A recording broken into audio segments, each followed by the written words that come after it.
దేవునికి స్తోత్రం. Wish all a very happy merry Christmas.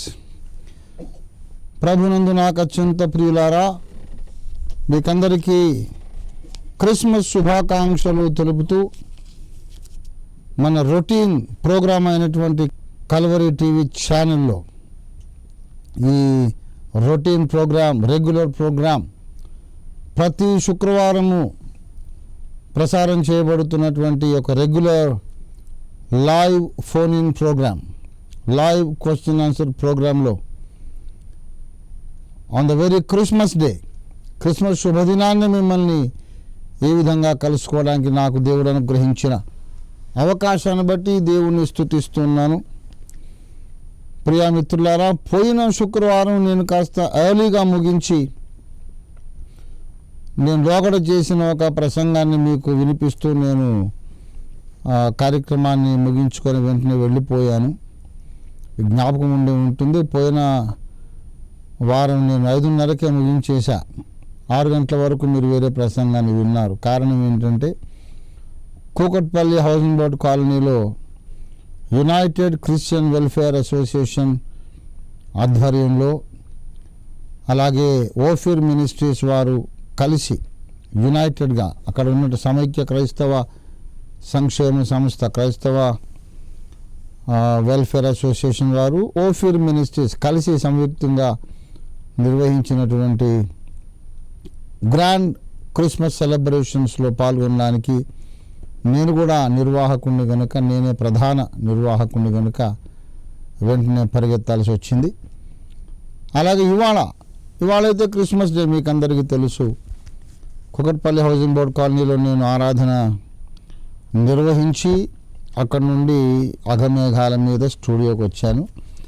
గనక కొంత ఆలస్యమైంది. మీరు కొన్ని స్తుతి పాటలు నేను ఆలపించినటువంటి భక్తి పాటలు విన్నారు, ఆనందించారని నేను నమ్ముతున్నాను.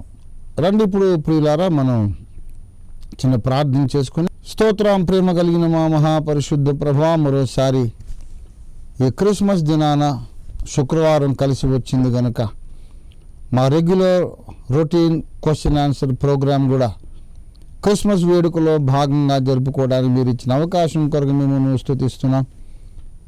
అయ్యా, ఈ యొక్క కార్యక్రమాన్ని మేము ఆరంభించుకుంటూ నీ చేతులకు అప్పచెప్పుకుంటున్నాం. మీరే సహాయం చేయండి, అద్భుతం చేయండి, మీరు నడిపించండి, మీరు మాట్లాడండి. ప్రశ్నలు అడిగే వారి చేత మీరు ప్రశ్నలు వేయించండి, జవాబుల మీద ఆశలోని మీరే చెప్పించండి. మాకందరికీ క్షేమాభివృద్ధి కలిగించండి. యేసు పరిశుద్ధ నామంలో స్తుతించి ప్రార్థిస్తున్నాం తండ్రి, ఆమేన్.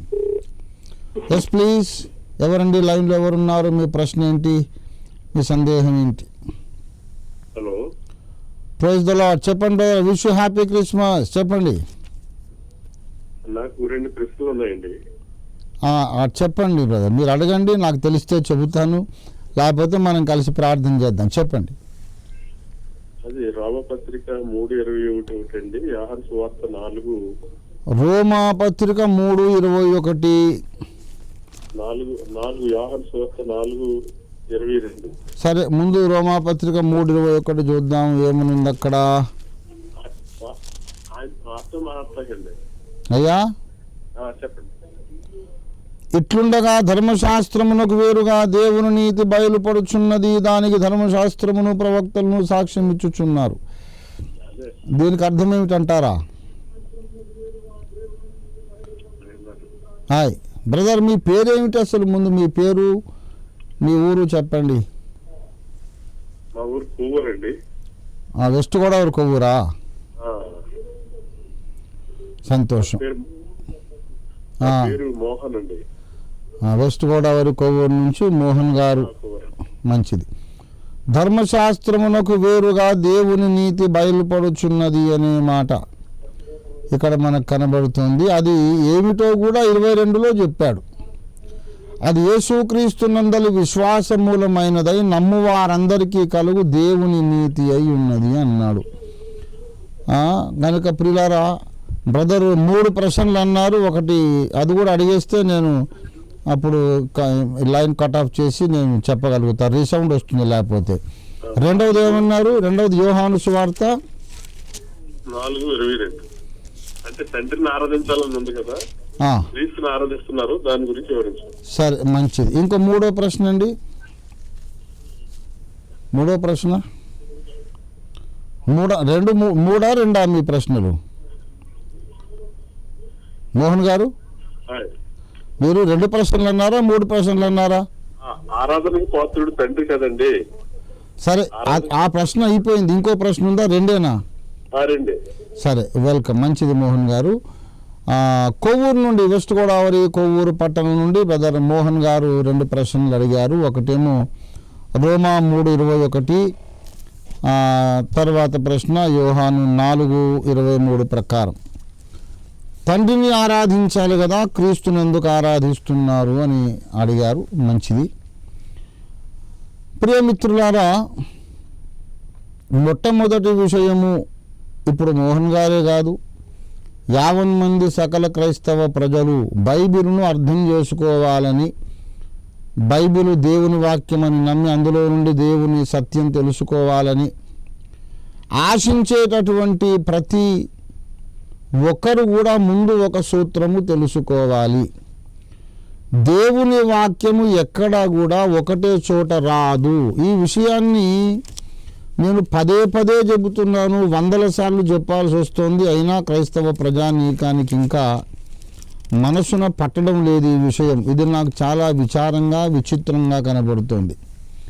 యెషయా గ్రంథము 28:13లో ఆజ్ఞ వెంబడి ఆజ్ఞ, ఆజ్ఞ వెంబడి ఆజ్ఞ, సూత్రము వెంబడి సూత్రము, సూత్రం వెంబడి సూత్రము, కొంత ఇచ్చట కొంత అచ్చట యెహోవా వాక్యము మీకు వచ్చును అని వ్రాయబడింది. దైవ గ్రంథమును మనం పరిశీలించి చదువుకోవాలి అని యెషయా గ్రంథంలోనే 34వ అధ్యాయము 16వ వచనంలో చెప్పబడింది. యెహోవా గ్రంథమును పరిశీలించి చదువుకోవాలి. మళ్ళీ చెబుతున్నాను, చేతులు జోడించి చెబుతున్నాను, బైబిల్ గ్రంథములో ఒక చోటనే రాయబడిన ఒకటే ముక్క ఎప్పటికీ సత్యము కాదు. బైబిల్ అంతటినీ కాచివడబోయాలి. ఒక అంశమును గూర్చి ఆది కాండము నుండి ప్రకటన గ్రంథము దాకా మొత్తం 66 గ్రంథాల్లో ఆ అంశం ఎక్కడెక్కడ ప్రస్తావించబడిందో ఆ వచనములన్నీ ఒక చోట రాసుకోవాలి, పోగు వేసుకోవాలి. ఆరాధించవలసిన వ్యక్తి ఎవరు అనేదే ఉందనుకోండి, ఆ విషయమును గూర్చి బైబిల్ అంతట్లో ఎక్కడెక్కడ ఉన్నాయో ఆ మాటలన్నీ పోగేసుకొని ఒక నిమ్మకాయ పిండి రసం తీసినట్టు, బత్తాయి పండు రసం తీసినట్టు ఈ అన్ని వచనముల యొక్క సారమును వడపోసి సారము పిండి తీసి నమ్మాలి. అదే సత్యం. ఈ విషయమే 119వ కీర్తన 160వ వచనంలో పరిశుద్ధాత్మ దేవుడు దావీదు దీర్ఘదర్శి ద్వారా, దావీదు మహారాజు ద్వారా రాయించాడు. నీ వాక్య సారాంశమే సత్యము అన్నాడు. దేవుని వాక్యంలో ఒక పొల్లు, ఏదో ఒక మాట ఒక చోట ఉన్నది, అది మాత్రమే మనకు ప్రామాణికం కాదు. అదే అంశము మీద దేవుడు కొంత ఇచ్చట, కొంత అచ్చట, కొంత అచ్చట, కొంత ఇచ్చట, 66 గ్రంథాల్లో కొంత సత్యం రాయించి ఉంటాడు. అవన్నీ పోగు చేసుకోవాలి. యెషయా గ్రంథం 34:16 ప్రకారం యెహోవా గ్రంథాన్ని పరిశీలించి చదువుకుంటే దేని జతపక్షి దాని వద్ద ఉండక మానదు అన్నాడు. కనుక ప్రతి లేఖనానికి ఇంకో లేఖనం జతపక్షి ఉంటుంది. కాబట్టి బైబిల్లో మాట్లాడుతున్న దేవుడు కొంత ఇక్కడ కొంత అక్కడ మాట్లాడినప్పుడు తన్ను తాను ఖండించుకున్నట్లు కాదు. ఒకే విషయం ఒక వివరాన్ని కొంత ఇక్కడ చెప్పాడు, కొంత అక్కడ చెప్పాడు. ఉదాహరణకు ఒక వార్తాహరుడు, ఒక వార్తా విలేకరి ఒక యాక్సిడెంట్ను గురించి వార్త రాశాడు. ఒక కార్ యాక్సిడెంట్ అయిందని ఒకడు రాశాడు. ఇంకో వార్తా విలేకరి మారుతి కార్ యాక్సిడెంట్ అయిందని రాస్తాడు. ఇంకో విలేకరి రెడ్ మారుతి కార్ అంటాడు. అంటే ఒకరు చెప్పకుండా వదిలేసిన వివరం ఇంకొకరు చెప్పారు తప్ప ఈ మూడు యాక్సిడెంట్లు కాదు. 3 ఒక యాక్సిడెంటే. కార్ అన్నాడు, మారుతి కార్ అన్నాడు, ఆ తర్వాత రెడ్ మారుతి కార్ అన్నాడు. ఒక మహిళ నడుపుతుండగా, స్త్రీ నడుపుతుండగా అని ఇంకో 4వ విలేకరు రాస్తారు. కనుక ఒక వివరము ఒకరు చెప్పారు, ఇంకో వివరం ఇంకో చెప్పారు. అలాగే ఒక సత్యమును గూర్చిన ఒక వివరం ఒక ప్రవక్త ద్వారా, ఇంకో వివరం ఇంకో ప్రవక్త ద్వారా పరిశుద్ధాత్మ దేవుడు కొంత ఇచ్చట కొంత అచ్చట వ్రాయించాడు. కనుక ఆరాధింపవలసిన వారెవరు అంటే, ఇక మీరు మొత్తం నా గ్రంథాలు చదవాలి. పరిశుద్ధ దేవుని గూర్చిన జ్ఞానము, పరిశుద్ధ దేవుని గూర్చిన జ్ఞానం అనే గ్రంథం చదవండి. ఆదికాండము 18వ అధ్యాయంలో అబ్రహాము ఎవరిని ఆరాధించాడు? అబ్రహాము ఆదికాండం 18వ అధ్యాయంలో చూడండి, 2వ వచనం. అతడు కన్నులెత్తి చూచినప్పుడు 3 మనుష్యులు అతనికి కనబడిరి. అతడు వారిని చూచి గుడారపు వాకిట నుండి వారిని ఎదుర్కొంటకు పరిగెత్తి నేల మట్టుకు వంగి, ప్రభువా, నీ కటాక్షము నా మీద ఉన్న యెడల ఇప్పుడు నీ దాసుని దాటిపోవద్దు. కాళ్ళు కడుక్కొనుడి, అలసట తీర్చుకొనుడి, మీ ప్రాణములను బలపరుచుకొనుడి అని బహువచనం వాడుతున్నాడు. ఇందు నిమిత్తం కదా మీ దాసుని వద్దకు వచ్చి తిరిగి. మీ దాసుడట. మీ అనేది బహువచనం. 3 దాసుడా అబ్రహాము? 3 దాసుడా? 3 అబ్రహాముకు ప్రభువులా? 3 అబ్రహాముకు యజమానులా? త్రిత్వము కనబడ్డప్పుడు తండ్రి, కుమారుడు, పరిశుద్ధాత్మ 3 ఆరాధ్యులే అవుతారు. We worship God the Father, we worship God the Son and we worship God the Holy Spirit. గనక త్రిత్వం అనేది అర్థము చేసుకోలేనందుచేతనే ఇస్లాంలో సహోదరులు ఇబ్బంది పడుతున్నారు. త్రిత్వం అర్థం కాకనే త్రిత్వాన్ని వివరించేవారు లేకనో లేక చూసే కన్నులు లేకనో యెహోవా సాక్షులు తయారయ్యారు. అదే ఇబ్బందితో బ్రహ్మమైట్ టీచింగ్ స్టార్ట్ అయిపోయింది. బైబిల్లో ఉన్న సారాంశము తండ్రి, కుమార, పరిశుద్ధాత్మలు త్రియేక దేవుడు. God is a plurality, just like a human being also is a plurality. మానవ బహుళత్వం ఉన్నది. నేను మనిషిని, నా ఆత్మ మనిషి, నా ప్రాణం మనిషి, నా శరీరం మనిషి, మొత్తం కలిసి 3 మనుషులు కాదు, ఒక్క మనిషే. కనుక తండ్రిని ఆరాధిస్తున్నాం, యేసుక్రీస్తుని ఎందుకు ఆరాధిస్తున్నాం అంటే, యేసు ప్రభు వారు అభ్యంతరం చెప్పలేదు. యోహాను సువార్త 20వ అధ్యాయంలో యేసు చనిపోయి లేచిన తర్వాత తోమా భక్తుడు వచ్చి అపొస్తలుడు ఆయన ముందు సాగిలపడి 20-27 చూస్తే వచ్చి, తోమా, నీ వ్రేలిటు చాచి నా చేతులను చూడు, నా ప్రక్కలు నీ చెయ్యుంచుమని చెప్పినప్పుడు 28వ వచనంలో తోమా అంటున్నాడు, నా ప్రభువా, నా దేవా అన్నాడు. My lord and my God.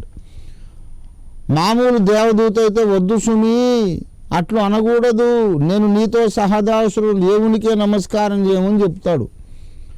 యేసు పడిపోయిన దేవదూత కాదు, ఆరాధన దొంగిలించే మోసగాడు కాదు. యేసు యథార్థవంతుడు, దేవుని కుమారుడు, పరిశుద్ధుడు. ఆయన ఆ వర్షిప్ నా దేవాని తోమ అంటే ఖండించలేదు. అలాగే పేతురు సాగిలపడితే దేవదూత ఖండించాడు.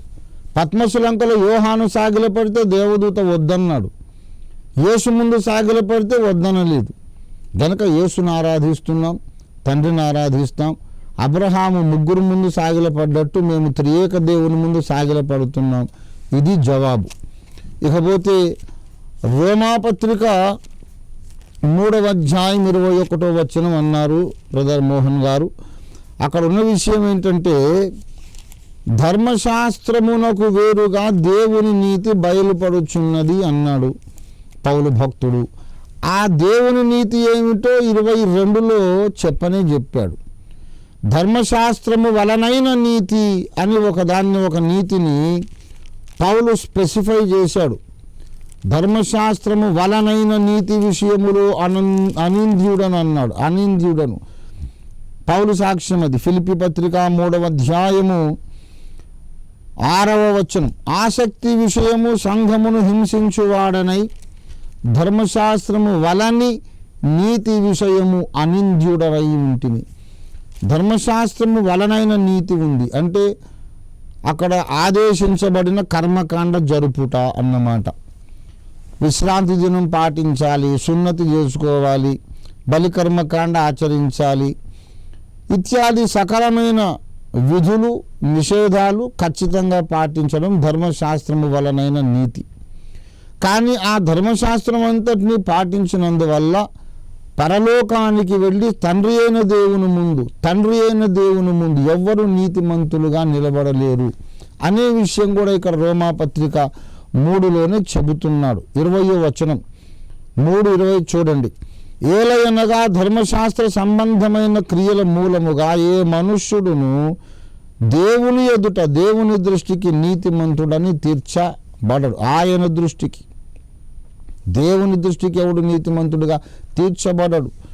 తీరా పరలోకానికి వెళ్ళిన తర్వాత, దేవా నేను ప్రతి శనివారము సబ్బాతు పాటించాను, ఈ ధర్మశాస్త్ర కర్మకాండంతా చేశాను, నేను సున్నతి చేసుకున్నా, నాకు పుట్టిన మగపిల్లలకి 8వ దినమున గోప్యాంగ చర్మమున సున్నతి చేశాను, సకల కార్యక్రమాలు చేశాను, పండగ సమయాల్లో తప్పక యెరూషలేముకు వచ్చాను అని అంటే దీనివల్ల నీతిమంతుడు కాలేవు అని దేవుడు అంటాడు అనే విషయం ఇక్కడ పౌలు భక్తుడు చెబుతున్నాడు. ధర్మశాస్త్ర సంబంధమైన క్రియలు చేయుట వలన ఎవడు నీతిమంతుడు కాలేడు. మరి ఎలా నీతిమంతుడు అవుతాడు దేవుని ముందు అంటే, దీనికి అంతటికి వేరుగా ఇంకొక నీతి, ప్రత్యేక నీతి, దీనికి అతీతమైన నీతి, దేవుని నీతి యేసుక్రీస్తు ద్వారా బయలుపడుతుంది. అది నమ్మువారందరికీ కలుగుతుంది. దేవుని నీతి మనము చేసినటువంటిదేమో స్వనీతి. ఈ స్వనీతి వలన మనము దేవుని ముందు క్వాలిఫై కాలేం.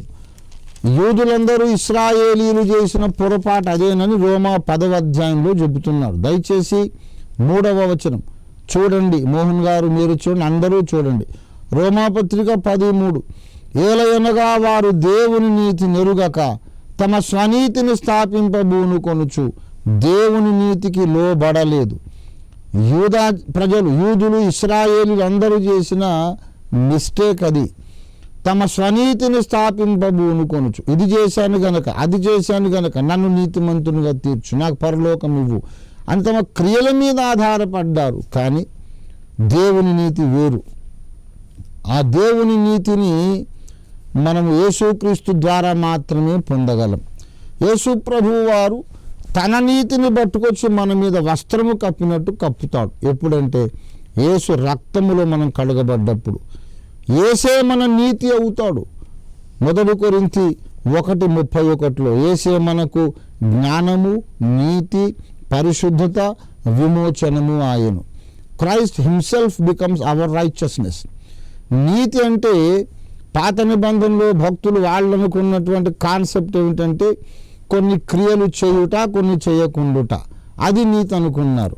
కొత్త నిబంధనకు వస్తే నీతి ఏమిటంటే our righteousness is a person, not our conduct.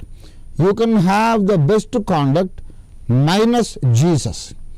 యేసు లేకుండా ఉత్తమ ప్రవర్తన కలిగి మీరు నరకానికి పోవచ్చు. అది కొత్త నిబంధన సత్యం. The best character in this world, very righteous man, చాలా మంచి ప్రవర్తన కలిగినటువంటి వాడు యేసును ధరించుకోకపోతే దేవుని ముందు పాపాత్ముడే, నరకానికే వెళుతాడు. Even good people go to hell because they don't have Jesus Christ.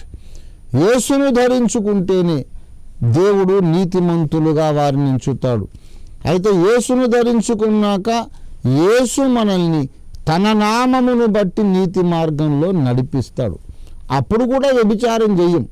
యేసును ధరించుకున్నా కూడా త్రాగుడు, వ్యభిచారము, విగ్రహారాధన, ఇటువంటివి, ఇంకా జారత్వము, నరహత్య, దొంగతనం, అబద్ధాలు ఉండవు. యేసు మనల్ని నీతిమంతులుగా చేస్తాడు. అయితే యేసు మనలో జీవించి నీతిలో నడిపించడం వేరు, యేసును ప్రక్కన పెట్టేసి నేనేదో చేశాను కనుక నేను నీతిమంతుని అనుకోవడం వేరు. దానికి దీనికి హస్తిమశకాంతరం తేడా ఉంది. నక్కకు నాకలోకానికి ఉన్నంత తేడా ఉంది. అదయ్యా భావము. దయచేసి అందరూ గ్రహించారని నేను గ్రహిస్తూ నమ్ముతూ దేవుని స్తుతిస్తున్నాను. Over to the next question. చాలామంది వెయిటింగ్లో ఉన్నారు. మోహన్ గారికి వందనాలు. Yes please. ఎవరండి లైన్లో ఎవరున్నారు? చెప్పాలండి. అమ్మా చెప్పండి. Wish you happy Christmas. మొదట చెప్పండి. గారు వందనాలండి. అమ్మా వందనాలమ్మా. చెప్పండి. ఎక్కడి నుంచి మాట్లాడుతున్నారు? నేను దిల్షుక్ నగర్ నుండి అండి. నా పేరు శాంతమ్మ. అమ్మా శాంతమ్మ గారు వందనాలు. Happy Christmas. చెప్పండి. వందనాలండి. మత్తయి సువార్త 11వ అధ్యాయము మత్తయి సువార్త 12వ వచనం అండి. మత్తయి సువార్త మత్తయి సువార్త 11 ఎన్నో వచనము 11వ వచనం 12వ వచనం యోహాను గురించి మళ్ళీ పరలోక రాజ్యము బలవంతంగా పట్టబడుతుంది అని అంటే అది ఏంటిదండి నాకు అర్థం కాలేదు, కొంచెం అయిగా చెప్తారని. మంచిదమ్మా, నేను తప్పకుండా చెప్తాను. మీ ప్రశ్న అయిపోయింది కదమ్మా? అయిపోయిందండి అమ్మ. నేను రీసౌండ్ రాకుండా ఉండేది కట్ చేస్తున్నాను, మీరు బాధపడకండి, జవాబు చెప్తాను. మత్తయి సువార్త 11, 12 వచనాలు అమ్మగారు శాంతమ్మ గారు దిల్సుఖ్ నగర్ నుంచి ఎత్తి చూపి సందేహం అడిగారు. అందరూ కూడా దయచేసి ఆలకించండి. స్త్రీలు కనిన వారిలో బాప్తిస్మమిచ్చు యోహాను కంటే గొప్పవాడు పుట్టలేదు అని నిశ్చయముగా మీతో చెప్పుచున్నానన్నారు మన ప్రభు అయిన యేసు. మళ్ళీ ఇంకో మాట అన్నారు ప్రభు, అయినను యోహాన్ అంత గొప్పవాడు అయినను పరలోక రాజ్యంలో అల్పుడైన వాడు యోహాను కంటే గొప్పవాడు అనే మాట. ఇది చాలామందికి ఇది చాలా కొంచెము ఇబ్బందికరంగా లేక విచిత్రంగా ఆశ్చర్యంగా దిగ్భ్రాంతికరంగా ఉన్నది ఈ విషయం. చాలామంది నన్ను అడిగారు ఈ ప్రశ్న. చాలా సందర్భాల్లో లోగడ చెప్పేసి ఉన్నాను కూడా, ముందే నేను విన్నవించాను. ఇంతకుముందు ఎక్కడో చోట నేను ప్రసంగించి డివిడీలు సీడీలు రికార్డ్ చేయకుండా ఒక పత్రికలోనూ మాసపత్రికలోనూ కరపత్రంలోనూ గ్రంథంలోనూ ఎక్కడో చోట నేను ఆల్రెడీ సమాధానం చెప్పాను. కొత్త ప్రశ్న ఇప్పుడు అడగడము ఏ నరమానవునికి కూడా సాధ్యం కాదు. అంత ఎక్స్టెన్సివ్ టీచింగ్ ప్రీచింగ్ మినిస్ట్రీ జరిగిపోయింది దేవుని కృపచేత, ఈ అల్పుడైన దైవజనుడి ద్వారా, దేవుని పాదదాసుని నా ద్వారా, పరిశుద్ధాత్మ దేవుని కృపను బట్టి అంత ఎక్స్టెన్సివ్ టీచింగ్ జరిగిపోయినాయి. అయినా సరే మళ్ళీ చెబుతాను, ఆ సముద్రం అంతా ఈదాలంటే ఇప్పుడు ఎవరికీ సాధ్యం కాదు. ఇక్కడ పరలోక రాజ్యములో అల్పుడైన వాడి కంటే యోహాను ఇంకా తీసుకట్టు అన్నమాట. ఈ మాటను బట్టి కొందరు ఏమనుకున్నారంటే పరలోక రాజ్యం ఉన్నది, అక్కడ అందరికంటే ఉన్నతుడు ఉన్నాడు, అందరికంటే అల్పుడు ఉన్నాడు. ఇక యోహాను ఆ అల్పుడు కంటే కూడా తీసుకట్టు అంటే పరలోక రాజ్యంలో ఉండడు అన్నమాట. దానికి అర్థం ఏంటి? కొందరు అనుకున్నారు అసలు పరలోకానికి రాడేమో, ఎందుకంటే అదే ఆ 11వ అధ్యాయం ప్రారంభం నుండి మీరు చూస్తే చెరసాల్లో యోహాను ఉన్నాడు. ఆయన యోహాను తన శిష్యుల్ని పంపించాడు యేసయ్య దగ్గరికి. అయ్యా, రావలసిన మెస్సియావు నీవేనా, ఇంకొకటి వస్తాడా నీ వెనుక? నాకు అనుమానంగా ఉంది, సందేహం తీర్చు, నీవేనా రావలసిన వాడివి, లేక ఇంకా ఎవరైనా వస్తారా, నీవేనా క్రీస్తువి అని అడగడానికి పంపించాడు. ఒకప్పుడు ఈయనే పరిచయం చేశాడు, ఇదిగో లోక పాపములు మోసుకొని పోవు దేవుని గొర్రె పిల్ల అని. అలాంటి వాడు మళ్ళీ నీవేనా అని అడగడం ఏంటంటే ఆయన విశ్వాసం కదిలిపోయింది, చెదిరిపోయింది. కాబట్టి రక్షణే పోగొట్టుకొని ఉంటాడు, పరలోక రాజ్యానికి వెళ్ళనే లేదేమో. కాబట్టి పరలోక రాజ్యంలో అత్యల్పుడు కూడా ఇతని కంటే బెటర్ అని యేసయ్య అనేశాడు అనేది ఒక వాదన, ఒక భావన. అలా కాదు, కొంతమంది బోధకులు చెప్పింది ఏంటంటే పరలోక రాజ్యము అనేది కొత్త నిబంధన సంఘమునకే పరిమితమైన విషయం గనుక పాత నిబంధన భక్తులు కొత్త నిబంధన సంఘంలోకి, వధువు సంఘంలోకి రారు. పరలోక రాజ్యము సమీపించి ఉన్నదని యేసయ్య చెబుతూ బోధ మొదలుపెట్టాడు.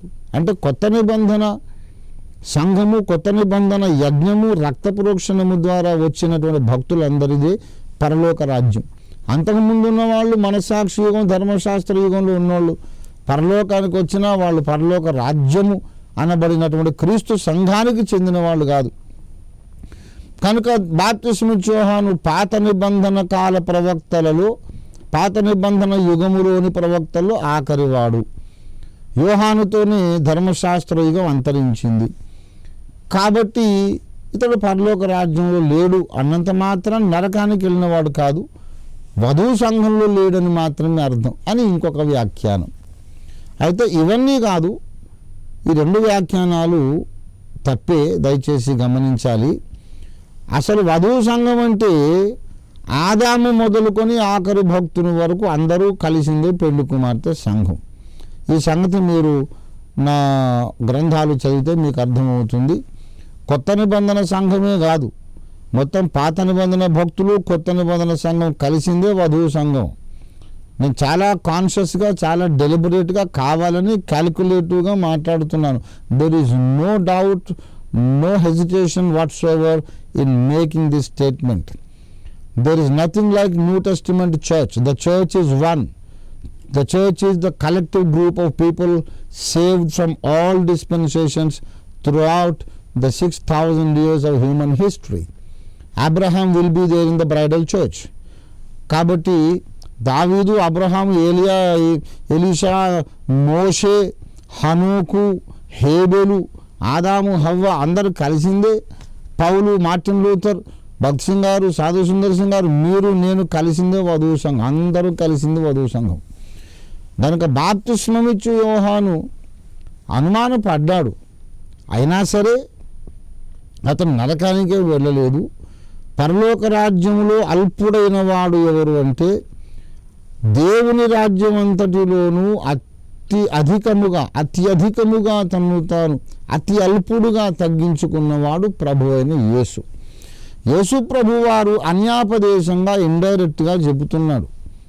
అనేక విషయాలు అన్యాపదేశంగానే చెప్పాడు. ఉదాహరణకు సత్పురుషుడని నన్నేలా చెప్పుచున్నావు, దేవుడొక్కడే సత్పురుషుడు అన్నాడు. అంటే నేను దేవుణ్ణి కాదని అర్థం కాదు, నేను సత్పురుషుడిని కానని అర్థం కాదు. మీరు నిజంగా సత్పురుషుడు అని నన్ను అనాలనుకుంటే నన్ను దేవునిగా కూడా గుర్తించండి అని అర్థం. మరొక అర్థం ఏంటంటే నేను దైవత్వాన్ని విడిచి ఇప్పుడు మానవావతారములో సకల లోక పాపాలు మోస్తున్నాను కాబట్టి ఈ దశలో నన్ను సత్పురుషుడని అనకండి అనేది కూడా ఒక అర్థం. అలాగే యేసు ప్రభువు వారు ఎన్నో విషయాలు అన్యాపదేశంగా అంటే ఇండైరెక్ట్గా ఆయన చెప్పారు. ఇక్కడ ఆయన చెప్తున్న విషయం ఏంటంటే స్త్రీలు కనిన వారిలో బాప్తిస్మమిచ్చు యోహాను కంటే గొప్పవాడు ఇది వరకు పుట్టలేదు. అంటే అబ్రహాము కంటే, యోనా కంటే, మోషే కంటే, అందరికంటే యోహాను చాలా గొప్పవాడు, దేవుని దృష్టికి గొప్పవాడు. మరి అలాంటి వాడు పరలోక రాజ్యంలో అల్పుడి కంటే తక్కువ అంటే అర్థం ఏంటంటే ఇంత గొప్పవాడైనటువంటి యోహాను కంటే కూడా గొప్పవాడు ఒకడు ఉన్నాడు. ఆయన ఎవరంటే అందరికంటే అత్యధికంగా తన్ను తాను తగ్గించుకున్నవాడు. ఎవరంటే తగ్గించుకున్నవాడు అనే బిరుదు మన ప్రభు అయిన యేసుకున్నటువంటి అనేక బిరుదులలో ఒకటి. ఫిలిప్పీ పత్రిక 2వ అధ్యాయము 8వ వచనం. మరియు ఆయన, ఫిలిప్పీ 2:8 చూడండి దయచేసి. మరియు ఆయన ఆకారమందు మనుష్యుడిగా కనబడి మరణము పొందినంతగా అనగా శిల్వ మరణము పొందినంతగా విధేయత చూపిన వాడై తన్ను తాను తగ్గించుకొనెను. యేసు ప్రభు వారు తన్ను తాను తగ్గించుకున్నాడు. ఎంతగా తగ్గించుకున్నాడంటే నేల మట్టుకు తగ్గించుకున్నాడు. ఇక అంతకన్నా తగ్గింపు సాధ్యము కాదు.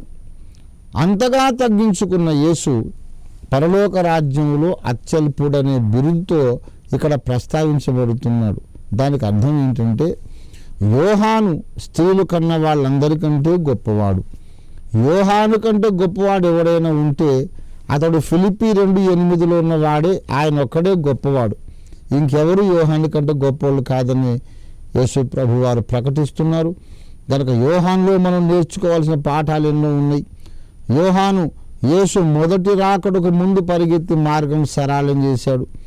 యోహానులోని భక్తిని, విశ్వాసాన్ని, రోషాన్ని, ధైర్యాన్ని, యథార్థతను, నిరాడంబరత్వాన్ని మనందరము కూడా నేర్చుకొని యేసు 2వ రాకడకు ముందు ఆయనకు మార్గం సరళం చేద్దాం.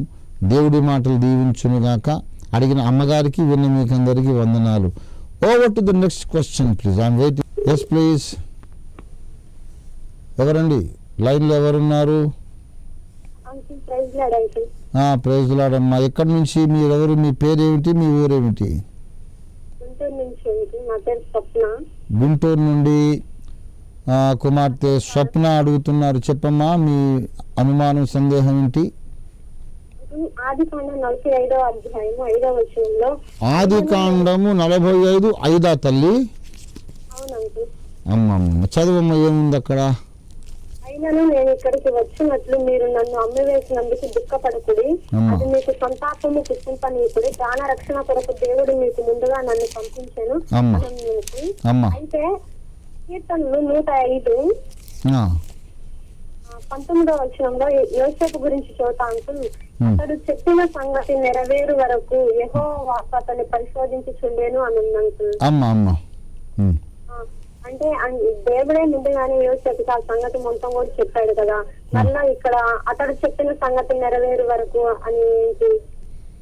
అమ్మా, ఈ రెండిట్లో అసలు క్లాష్ అనేది లేదు. మొట్టమొదటి విషయం ఏంటంటే యోసేపు చెప్పిన సంగతి అన్నాడు. ఏం చెప్పాడు?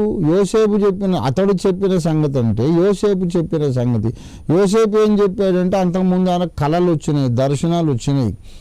ఆయనకు 12 నక్షత్రాలు సూర్యచంద్రులు వచ్చేసి తనకు సాగిలపడ్డట్లు, అలాగా తన వెన్నులు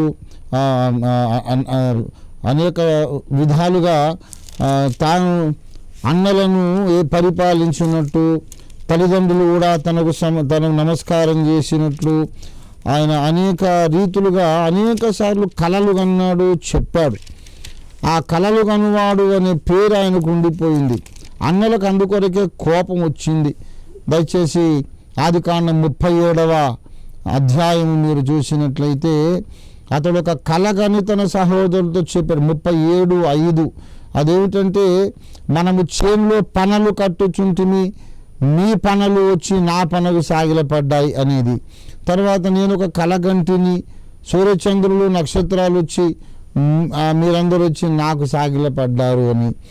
ఇలాగ పనుల ద్వారా నక్షత్రాల ద్వారా ప్రతీకాత్మకంగా అన్నలందరూ నాకు సాగిలపడతారు అనే విషయం ఈ యోసేపు ముందు చెప్పాడు. అది నెరవేరడానికి ఒక టైం వచ్చిందనమాట. ఆ టైం వచ్చేదాకా యోసేపు తన నీతిని పరిశుద్ధతను నిలుపుకుంటాడా లేదా అని దేవుడు యోసేపును పరీక్షిస్తూ ఉన్నాడు. అది one angle of the story of Joseph. అది కూడా ఒక కోణం. ఇంకో కోణం ఏంటంటే మానవ కోణంలో మనకు ద్రోహము చేసిన వారి పట్ల మనం పగ పెంచుకోకూడదు అనే విషయాన్ని 45వ అధ్యాయం ఆదికాండం 5వ వచనంలో దేవుడు మనకు నేర్పిస్తున్నాడు. దేవుడు మనల్ని పరిశోధించాలనుకున్నప్పుడు ఎలా పరిశోధిస్తాడు?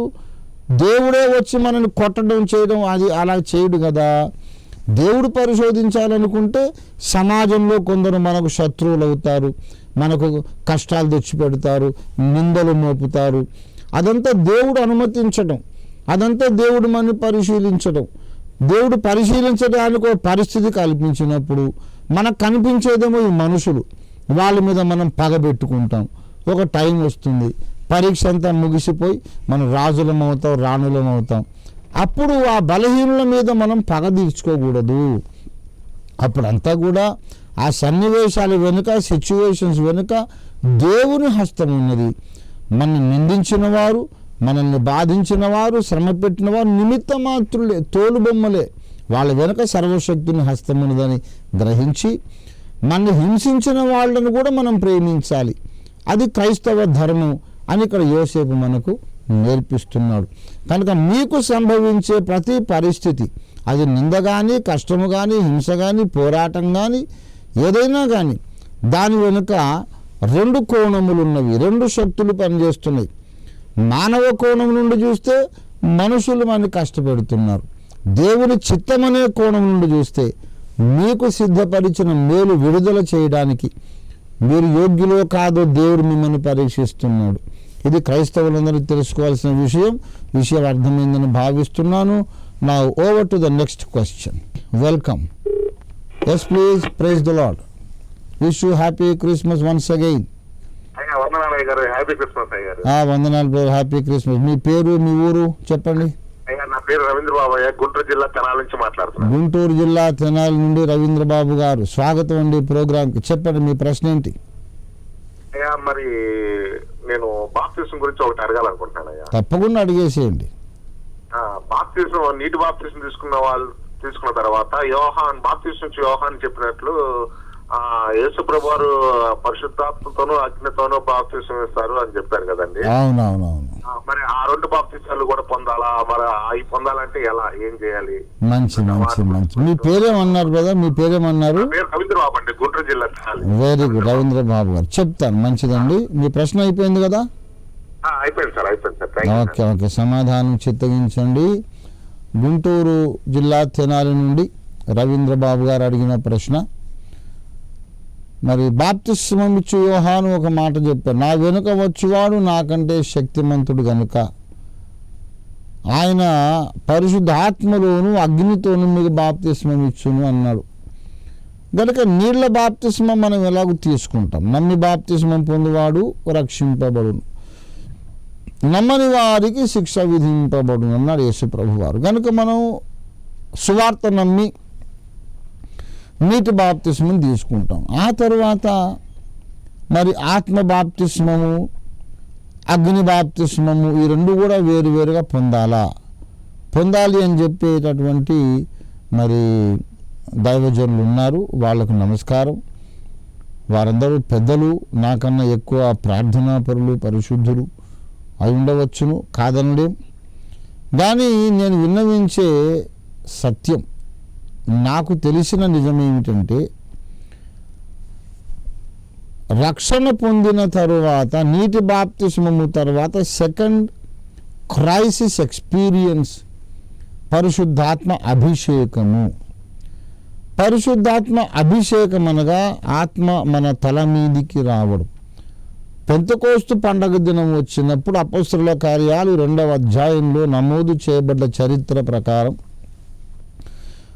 పరిశుద్ధాత్మ వారి మీద అగ్నిజ్వాలలు విభాగింపబడినట్లుగా కనబడి వారిలో ప్రతివాని తల మీద వ్రాలగా వారందరూ పరిశుద్ధాత్మతో నిండిన వారై అన్య భాషలు మాట్లాడారు. ఆత్మ వారికి వాక్ శక్తి అనుగ్రహించిన కొలది అన్య భాషలు మాట్లాడారు. అంటే తలల మీదికి వచ్చాడు. అయితే ఆ తల మీదికి పరిశుద్ధాత్మ రావడాన్ని మరి పరిశుద్ధాత్మ బాప్తిస్మము అని కూడా ఈ అపొస్తలుల కార్యాలు 1వ అధ్యాయంలో 5వ వచనంలో చెప్పబడింది. చూడండి దయచేసి రవీంద్రబాబు గారు, ఇతరులందరూ కూడా చూడండి. అపొస్తలుల కార్యాలు 1:5, యోహాను నీళ్లతో బాప్తిస్మం ఇచ్చెను గాని కొద్ది దినములలోగా మీరు పరిశుద్ధాత్మలో బాప్తిస్మము పొందెదరనెను. ఇక్కడ యేసయ్య మాట, ఇది పునరుద్ధానుడైన మన రక్షకుని మాట. మరి మామూలు మనిషి ఎవరు చెప్పిన మాటలు కాదు. ఆయన అల్టిమేట్ విజ్డమ్ కదా, ఆయనే సర్వోన్నత జ్ఞానమై ఉన్నాడు. కనుక ఆయన చెబుతున్నాడు, మీరు నీళ్ళలో బాప్తిసం ఇదివరకే పొందారు, యోహాను మీకు నీళ్ళలో బాప్తిసం ఇచ్చేశాడు, కానీ కొద్ది దినములలోగా మీరు పరిశుద్ధాత్మలో బాప్తిస్మం పొందెదరు అని. అగ్ని విషయం యేసయ్య ప్రస్తావించలేదు, మీరు గమనించాలి. పరిశుద్ధాత్మలో మీరు బాప్తిస్మం పొందుతారు అని మాత్రమే అన్నాడు. ఆ వచనము నెరవేరినప్పుడు పరిశుద్ధాత్మ అగ్నిగా కనబడ్డాడు. ఈ టెక్నికల్ ధర్మ సూక్ష్మం మీరు గుర్తుపెట్టుకోవాలి. Never forget this. యేసు చెప్పింది ఏంటంటే మీరు పరిశుద్ధాత్మలో బాప్తిస్మం పొందుతారని. జరిగింది ఏంటంటే అగ్నిజ్వాలలు కనబడ్డాయి. అనగా పరిశుద్ధాత్మ బాప్తిస్మము = అగ్ని బాప్తిస్మం. ఇది ఒకటే. పరిశుద్ధాత్మ యేసు మీదికి వచ్చినప్పుడు పావురాకారంతో వచ్చాడు. మానవ భక్తుల మీదకి వచ్చినప్పుడు అగ్నిజ్వాలలుగా వచ్చాడు. అంటే పావురము శాంతికి సూచన. శాంతి కపోతం అంటారు. శాంతి కపోతం అంటే పావురం, కపోతం శాంతికి సూచన. అంటే ఏ గొడవ లేదన్నమాట, ఏ విభేదము, వైరుధ్యము లేదన్నమాట. యేసు మీదకి వచ్చినప్పుడు ఆయనలో దేవునికి ఇష్టం కానీ దేవుంది చెప్పండి. దేవుని కుమారుడు ఆయన, దేవుని ప్రతిబింబం ఆయన, దేవుని మూర్తిమంతం, దేవుని మహిమ యొక్క మూర్తిమంతం ఆయన. పరిశుద్ధుడు, జన్మలో పాపం లేదు, కర్మలో పాపం లేదు, పరిశుద్ధుడు. ఆయనలో దేవునికి ఇష్టం కానీ దేవి లేదు. కనుక ప్రశాంతంగా పావురంలాగా వచ్చేసాడు. కానీ మనుషులు ఉన్నారు చూశారు, 120 మంది వాళ్ళందరూ ఆదాము పిల్లలే. యేసు రక్తంలో కడగబడ్డారు, యేసును తమ నీతిగా స్వీకరించారు, యేసునందు విశ్వాసం ఉంచారు రక్షణ కొరకు. కానీ వాళ్ళందరిలో కూడా పాప మరణముల నియమం ఉన్నది. దేవునికి ఇష్టం కాని సంగతులు ఎన్నో ఉన్నవి. అందుచేత వాళ్ళను కాల్చాల్సిన అవసరం ఉంది. కంసాలివాని అగ్ని బంగారమును పుటం వేసినట్టు ఈ భక్తులను కూడా పుటం వేయాల్సిన అవసరం ఉంది. కాల్చాల్సిన మస్టు, తొలగించాల్సినటువంటి కల్మషం ఎంతో ఉన్నది కనుక పావురంగా రాలేకపోయాడు, ఆయన అగ్నిజ్వాలగా వచ్చాడు. కనుక పరిశుద్ధాత్మలోను అగ్నితోను అంటే అది ఒకే అనుభవం.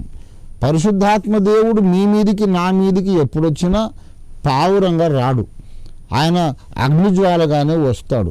అగ్ని బాప్తిస్మము అనగా మనల్ని పరిశుద్ధపరిచే ఉద్దేశముతో పరిశుద్ధాత్మ రావడం అన్నమాట. 2వ తెస్సలోనిక 2వ అధ్యాయం 13వ వచనంలో ఆత్మ మిమ్మును పరిశుద్ధపరచుట వలనను మీరు సత్యము నమ్ముట వలనను మీరు రక్షణ పొందవలెనని దేవుడు ఆది నుండి మిమ్మును ఏర్పరచుకొనెను అనే విషయం పౌలు భక్తుడు పరిశుద్ధాత్మ ద్వారా చెప్తున్నాడు.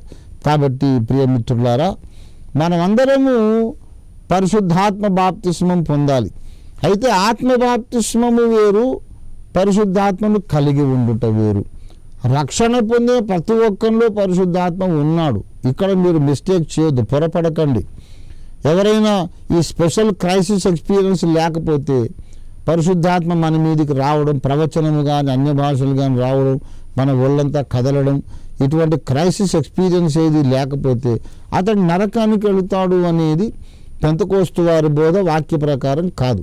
నేను ఐపీసీ వాడిని, ఇండియన్ పెంతకోస్తు చర్చిలో పుట్టి పెరిగాను. కానీ అన్య భాషలు మాట్లాడని వారు కూడా పరలోకానికి వస్తారని నేను నమ్ముతున్నాను. నాకు అన్య భాషా వరం దేవుడు ఇచ్చాడు. ఆ వరము లేని వాడికి ఇంకొక వరం ఉండొచ్చు. ఆత్మ ఒకడే, తన చిత్తము చొప్పున ప్రతివానికి వరములు పంచిస్తున్నాడు. కనుక మనం రక్షణ పొందినప్పుడే, అనగా నమ్మి బాప్తిస్మం పొందినప్పుడే నాయన తండ్రి అబ్బాని మొరపెట్టి తన కుమారుని ఆత్మను దేవుడు మన హృదయాలలోనికి పంపారట. గలతీ పత్రిక 4:6లో చెప్పబడింది ఈ మాట. నాయన 4:6 గలతీ చూడండి. నాయన తండ్రి అని మొరపెట్టు తన కుమారుని ఆత్మను దేవుడు ఎక్కడికి పంపాడు? మన తల మీదికి కాదు, మన హృదయములలోనికి. హృదయములలోనికి రావడం రక్షణ. అదే పరిశుద్ధాత్మ దేవుడు తల మీదికి రావడం అభిషేకము, అది అగ్ని బాప్తిస్మం. కాబట్టి రక్షణ కలిగించుటకు పరిశుద్ధాత్మ దేవుడు మన హృదయాల్లోనికి వస్తాడు. శక్తినిచ్చుటకు ఆయన మన తలల మీదకి వస్తాడు. పరిశుద్ధాత్మ దేవుడు ఒక్కసారి రాడు, పలుమార్లు వస్తాడు. అనుదినం అభిషేకించబడాలి. మన లోపల కల్మషం పెరిగిపోయినప్పుడల్లా మళ్ళీ కంసాలివాని అగ్నిగా పరిశుద్ధాత్మ దిగి రావాలి. ఆత్మదేవుడు పలుమార్లు మనని కాల్చి చలన చేసి, మళ్ళీ కరిగించి, మళ్ళీ చలన చేసి, వెండిని 7 మార్లు కరిగి ఊదుతాడట కంసాలివాడు. ఎప్పటిదాకా అంటే వెండిని కరిగిస్తాడు, మస్టంతా మీగడ తట్టులాగా, మీగడ తరకలాగా తేలి వస్తుంది, దాన్ని తొలగించేస్తాడు పుల్లతో, అది చల్లారుస్తాడు, మళ్ళీ కరిగిస్తాడు. ఇలా 7 సార్లు చేసినప్పుడు ఆ కంసాలి వారి ముఖం అందులో అద్దంలో కనిపించినట్టుగా కనిపిస్తుందట. అప్పటిదాకా కరిగిస్తానే ఉంటాడు. అలాగే మన జీవితంలో యేసయ్య తన ముఖముని చూసుకొనగలిగేంత పవిత్రత, అద్దములాగా మనం యేసు మహిమను ప్రతిబింబించే అంత పవిత్రత మనకు వచ్చేదాకా ఆత్మదేవుడు కాలుస్తూనే ఉంటాడు. అది అగ్ని బాప్తిస్మం. అంతేగాని 7 రకాల బాప్తిస్మాలు ఉన్నాయి, ఈ బాప్తిస్మం ఆ బాప్తిస్మం అని ఇవన్నీ గందరగోళపు ప్రసంగాలు మీరు వినొద్దు, దాన్ని అసలు పట్టించుకోవద్దు. కొంతమంది అన్నిటికీ 7 అనే సంఖ్య ముడిపెట్టడం అలవాటు అయిపోయి ప్రజలు కన్ఫ్యూజ్ చేస్తున్నారు. అలా చేయకండి బోధక సోదరులారా. రక్షణ, ఆ తర్వాత మనకు పరిశుద్ధపరచడానికి పరిశుద్ధాత్మ దేవుడు మనకు శక్తినివ్వడానికి మన మీదకి వచ్చే 2వ క్రైసిస్ ఎక్స్పీరియన్స్. ఈ 2 ఉంటే చాలు, మనం గ్యారంటీగా దేవుని కొరకు జయశాలులుగా జీవిస్తాం, పరలోక రాజ్యంలో ఉన్నత బహుమానం అందుకుంటాం. Over to the next question. Yes please. Praise the lord. Wish you happy Christmas. ఎవరున్నారండి లైన్లో? హలో అంకుల్, నేను రాజేశ్వరి. రాజేశ్వరి ఎక్కడి నుంచి అమ్మా? బాలనగర్ నుంచి మాట్లాడుతున్నాను. బాలనగర్ నుంచి చెప్పు తల్లి, ఏంటమ్మా విషయం? ఒక క్వశ్చన్ ఉంది. చెప్పమ్మా. మత్తయి 11వ అధ్యాయము 18వ వచనము. మత్తయి 11:18 ఏముంది చదవమ్మా? యోహాను తినకయే త్రాగకయే వచ్చిన కనుక వీరు దయ్యం పట్టిన వారిని వారణిస్తున్నారు. మనిషి కుమారు తినుచును త్రాగుచును వచ్చే కనుక ఇదిగో వీరి తిండిపోతులు మద్యపానీయం శంకర్లకు పాపులకు స్నేహితుడని వారు అనుచున్నారు అని ఉంది కదా. అయితే ప్రభు అంటే యేసు ప్రభు మద్యం సేవించారని వీళ్ళు అంటున్నారా? ఎవరు? అవును, అదే మద్యమును తినుచు త్రాగుచు వచ్చాను కనుక ఇదిగో అంటే ఆయన మామూలుగా విందుల్లో పాల్గొన్నాడు. మత్తెక్కి కళ్ళు దాగి సారా దాగి పొర్లి దొర్లి అటువంటి వాడు ఆయన కాదు. అలాగ జరిగితే కనుక తప్పకుండా నా యందు పాపం ఉన్నదని ఎవడు స్థాపించును అని అడిగినప్పుడు అందరూ వచ్చేవాళ్ళు, తెలుసులేవా తాకి కింద పడి దొరికితే మేము కళ్ళారా చూసామని అనేవాళ్ళే. యేసుప్రభు వారు మద్యపాని కాడు, కాకపోతే ఆయన చుట్టూన్న వాళ్ళు అటువంటి వాళ్ళు. మనుష్య కుమారుడు తినుచు త్రాగుచు వచ్చినంటే మామూలుగా విందుల్లో పాల్గొన్నాడు, ఏది నిషిద్ధమో దాన్ని ముట్టుకోలేదు. కానీ ఆయన తిండిపోతును మద్యపాని సుంకరులకు పాపులకు స్నేహితుడని వారు అనుచున్నారు. ఇక్కడ కాన్సెప్ట్ ఏమిటంటే విమర్శించేవాడు ఎలాగైనా విమర్శిస్తాడు అని. ఇప్పుడు యోహాను ఏ విందులకి పోలేదు, అడవిలో ఉన్నాడు, అడవితేనే తాగాడు, అడవి మిడతలు తిన్నాడు, అసలు విందుకే పోలేదు, పోకపోతేనేమో దయ్యం పట్టింది అన్నారు. కామన్ రెగ్యులర్గా ఉన్నటువంటి లైఫ్, నార్మల్ లైఫ్లో ఆయన లీడ్ చేసినప్పుడు, నార్మల్ లైఫ్లో యేసయ్య జీవించినప్పుడు ఈయన పాపులకు స్నేహితుడు అన్నారు. ఎప్పుడు మెచ్చుకుంటారు? మనుషులు ఎప్పుడూ మెచ్చుకోరు అని అర్థం. ఆయనను జ్ఞానమని దాని క్రియలను బట్టి దాని పిల్లలను బట్టి తీర్పు పొందునన్నాడు యేసయ్య. ఎప్పుడైనా లోకము గుర్తుంచుకోండి బిడ్డ, ఎవరైనా మీరు దేవుని కొరకు జీవించాలని మీరు తీర్మానించినప్పుడు మీరు ఏం చేసినా లోకం విమర్శిస్తుంది. మీరు పెళ్లి చేసుకుంటే ఒక నింద, ఒంటరిగా ఉంటే ఇంకో నింద, ఉద్యోగం చేస్తే ఒక నింద, మీరు సువార్త చెబితే ఒక నింద, చెప్పకపోతే ఒక నింద. ఆ తాత మనవాళ్ళు గాడిదను కొనుక్కుపోయిన కథ ఉంది చూశారు, ఆ వైనం అటువంటి పద్ధతి అన్నమాట. కనుక మీరు ఏం చేసినా ఏదో విమర్శిస్తారు, మీరు పట్టించుకోకండి. అయితే మీలో పనిచేసేది దేవుని జ్ఞానం అని నిరూపించబడుతుంది ఎవరు విమర్శించిన. ఎప్పుడంటే మీరు దేవుని జ్ఞానంతో నింపబడి మీరు ముందుకు సాగితే మీ జీవితపు ఫలితములు ఉన్నవి చూశారు, అవి మిమ్మల్ని గురించి సాక్ష్యం ఇస్తాయి.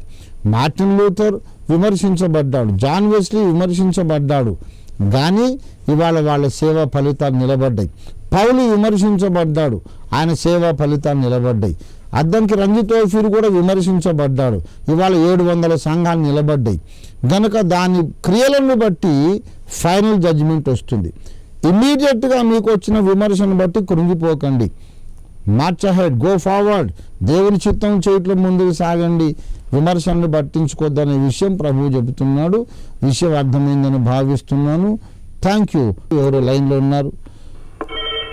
Just please. నడుకుడి నుండి పౌలు గారు మాకు రెగ్యులర్ విజిటర్ అయిపోయారు. చెప్పండి పౌలు గారు, ఏంటి విషయం?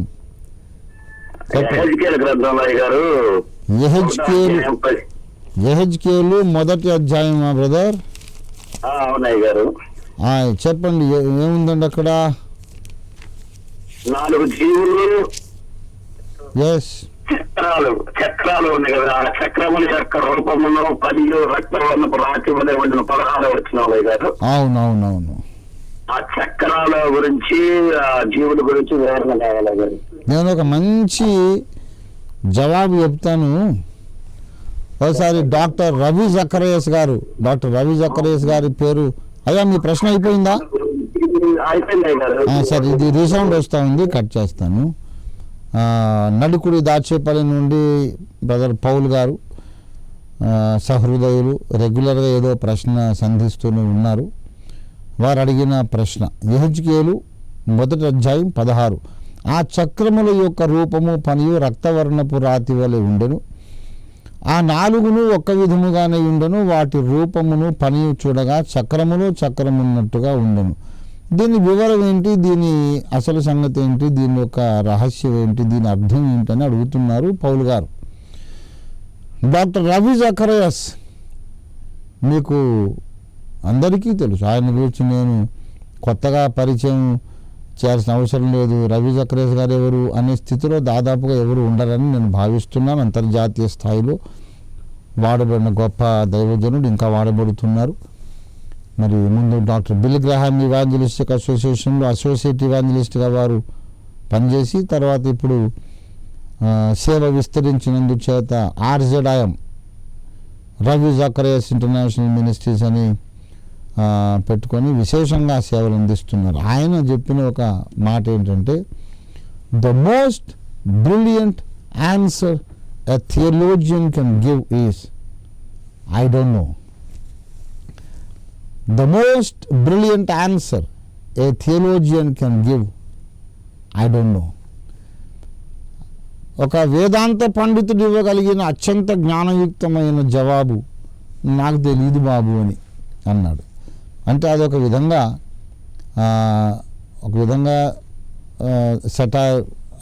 వ్యంగ్యంగా లేక నవ్వు తెప్పించేదిగా, హాస్యోక్తిగా, చతురోక్తిగా, ఛలోక్తిగా అన్నారు అనుకోవచ్చు.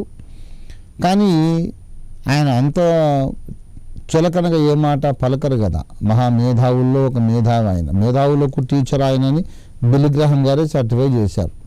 He is an evangelist for the elite and educated and prudent. చాలా జ్ఞానవంతులకు ఆయన బోధకుడు అన్నారు. నిజంగా ఈ తత్వశాస్త్రంలో, వేదాంత శాస్త్రంలో ఎంతో చెప్పిన తర్వాత ఇంకా మనకు అర్థం కానిది ఒకటేదో ఉండిపోతుంది. ఆ అర్థం కానిదేదో అక్కడే దేవుడు ఉంటాడన్నమాట. ఇక్కడ దేవుడు ప్రయాణించినటువంటి ఒక విధానం. యెహెజ్కేలు దగ్గరికి దేవుడు వచ్చాడు. వచ్చినప్పుడు కెరూబులు ఉన్నవి. ఆ కెరూబుల మీద ఒక సింహాసనం ఉన్నది. ఆ సింహాసనం మీద దేవుడు కూర్చున్నాడు. ఆయన నరస్వరూపిగా ఉన్నాడు. ఆయన యెహోవా ప్రభావ స్వరూప దర్శనమిది అని చెప్తాడు, కంక్లూడ్ చేస్తాడు ఆ మొదటి అధ్యాయాన్ని యెహెజ్కేలు భక్తుడు. అక్కడ ఆ కెరూబులు ఉన్నవి, వాటికేమో ఆ జీవులకు రెక్కలు ఉన్నవి, లోపల వెలుపల మొత్తం కన్నులతో నిండి ఉన్నవి.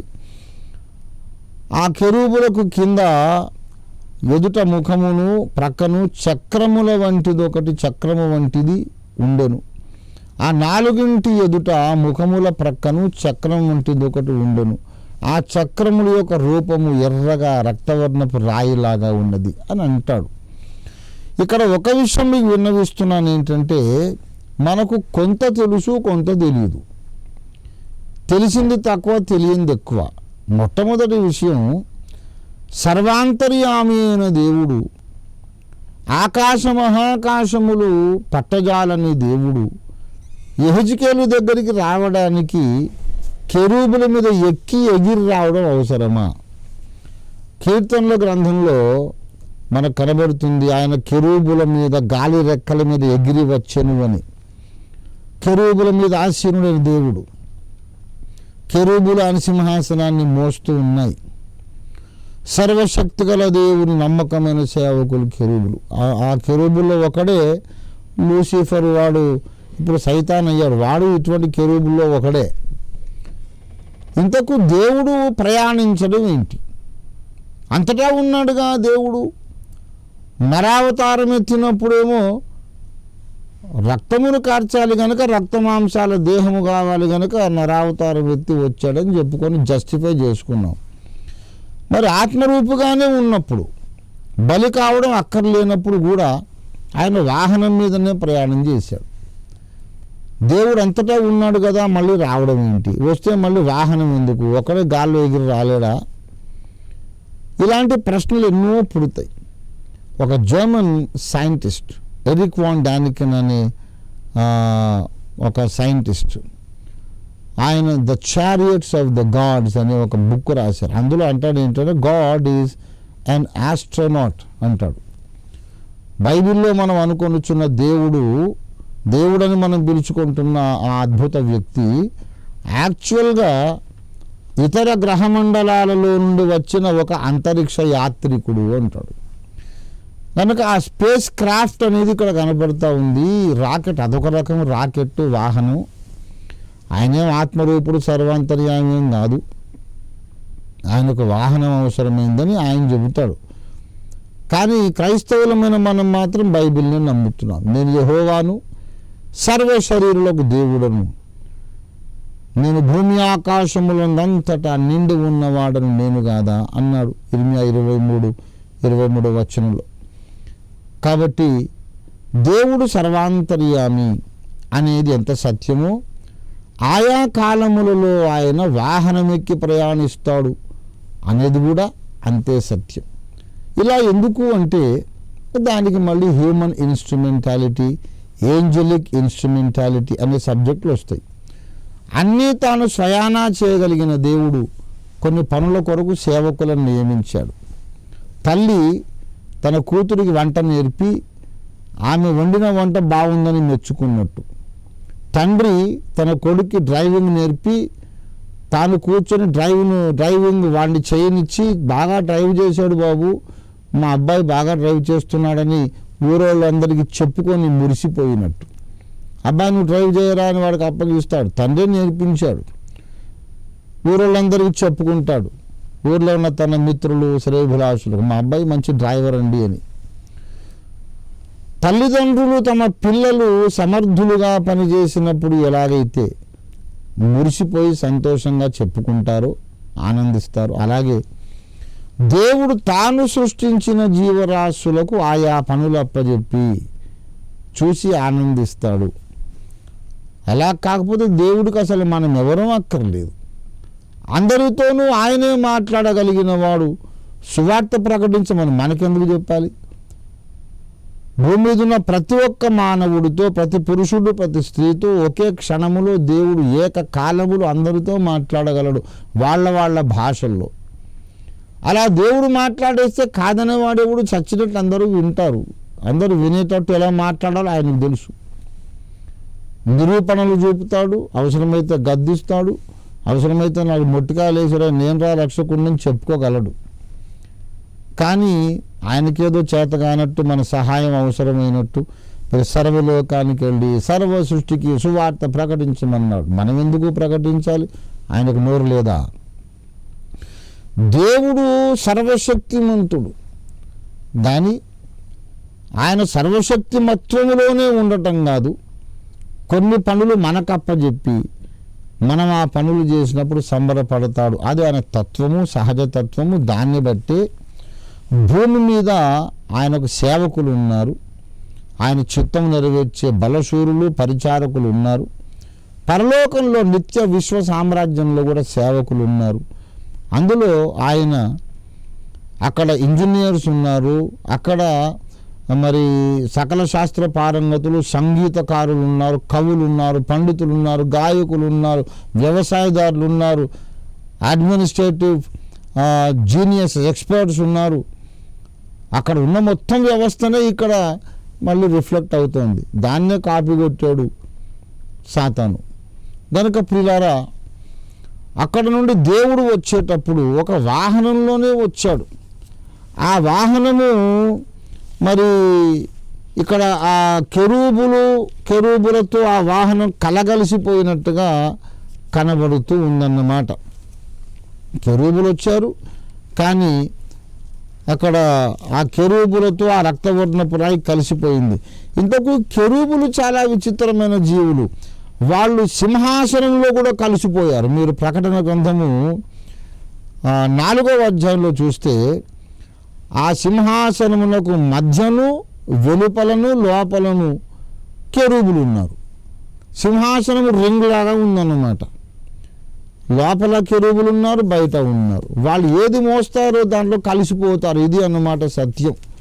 మీరు ప్రకటన గ్రంథము 4వ అధ్యాయాన్ని మీరు చూడండి, దయచేసి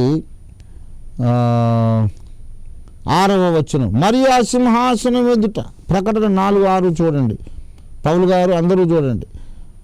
ఆ సింహాసనము ఎదుట స్ఫటికమును పోలిన గాజు వంటి సముద్రం ఉన్నట్టుండెను.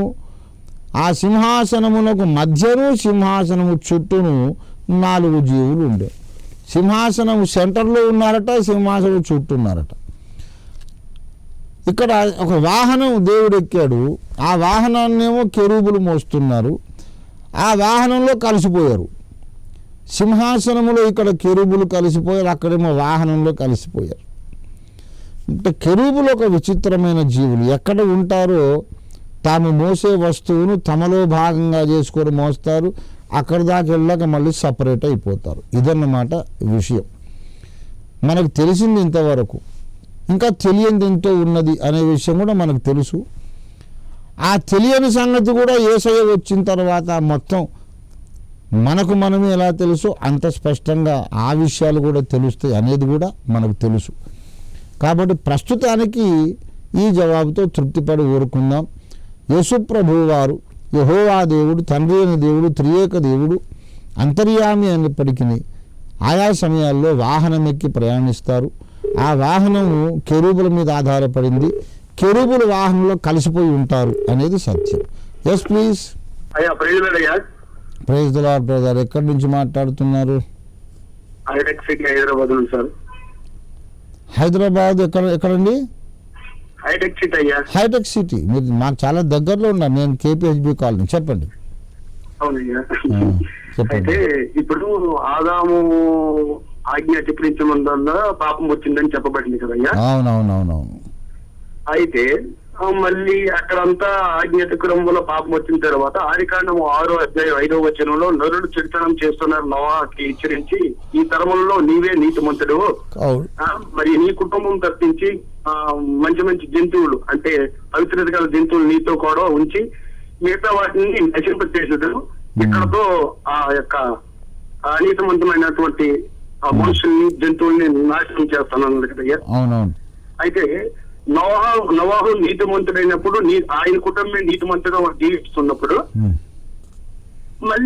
మరి ఆ రోజు నుండి ఆ పడవ తాలూకా లోపల నుండి బయటకు వచ్చిన తర్వాత నోవాహు కుటుంబంగా అందరూ నీతిమంతులు అవ్వాలి కదయ్యా. మరి అక్కడ మళ్ళీ రోమ 5లో చెప్పబడుతుంది, ఒక మనుషుల ద్వారా పాపం ద్వారా మనుషులు ఎలాగైతే లోకంలోకి వచ్చింది మనుషులందరూ పాపం చేసినందువల్ల మరి నీతిమంతులు కారని అక్కడ చెప్పబడుతుంది. కాబట్టి అయితే ఈ నోవాహు నుండి నీతిమంతులు అవ్వాలా, మళ్ళీ ఆదాము పాపం అక్కడతో అంతరించిందని మేము అనుకుంటున్నాం అయ్యా. సరే సరే. మీ పేరేంటి బ్రదర్? శ్రీనివాస్ అయ్యా. శ్రీనివాస్ గారు, హైటెక్ సిటీ నుండి. మళ్ళీ మంచిది శ్రీనివాస్ గారు, సమాధానం చిత్తగించండి. మొట్టమొదటి విషయం ఏంటంటే ఆదాము ద్వారా అందరూ పాపులైనారు అనేది స్వభావ పాపమునకు సంబంధించిన విషయం. స్వభావ పాపము వేరు, క్రియారూపక పాపము వేరు. స్వభావ పాపము ద్వారా క్రియారూపక పాపం వచ్చింది. అయితే క్రియ చేసినా చేయకపోయినా స్వభావ పాపం అయితే ఉన్నది. స్వభావ పాపమును కలిగి ఉండి క్రియలో ఆ పాపాన్ని వ్యక్తం కాకుండా తమను తాము నిగ్రహించుకొని దేవునికి భయపడి క్రమముగా బ్రతికిన వాళ్ళను కూడా దేవుడు నీతిమంతులనే పేరుతోనే పిలిచాడు. ఈ మాట వింటున్నారా? మళ్ళీ రిపీట్ చేస్తున్నాను. ఆదాము పిల్లలందరిలోనూ స్వభావ పాపం ఉన్నది, ద నేచర్ ఆఫ్ సిన్ ఉన్నది. అయితే ఆ స్వభావ పాపం ఉన్నప్పుడు కొంతమంది స్వభావానికి లోబడిపోయి దానికి అనుగుణ్యమైన పనులు చేస్తున్నారు. వాళ్ళు క్రియారూపక పాపులు కూడా, క్రియాపాపం కూడా ఉన్నది. దానికి కొంతమంది డిసిప్లిన్డ్ పీపుల్ ఉన్నారు. దేవునికి భయపడి చేయాలనిపించినా తప్పులు చేయకుండా నిగ్రహించుకొని తమలోని స్వభావ పాపం క్రియగా మారకుండా నిగ్రహించుకున్న వాళ్ళు ఉన్నారు. వాళ్ళను కూడా దేవుడు నీతిమంతులని పిలుస్తున్నాడు. ఈ విషయం మనకు అపోస్తలుల కార్యాలు 10వ అధ్యాయము 34-35 వచనాల్లో చెప్పబడింది. దయచేసి మీరు చూడండి, అందరూ చూడండి దయచేసి. అపోస్తలుల కార్యాలు 10:34-35. దేవుడు పక్షపాతి కాడని నిజముగా గ్రహించి ఉన్నాను. ప్రతి జనములోనూ ఆయనకు భయపడి నీతిగా నడుచుకొను వానిని ఆయన అంగీకరించును. మీరు నోవహు గురించి ఒక్కని గురించి అన్నారు, దానిక్కడ ఇంకా జనములో ఇంకా నీతిగా నడుచుకొని వారు ఉన్నారని దేవుని వాక్యమే చెబుతుంది.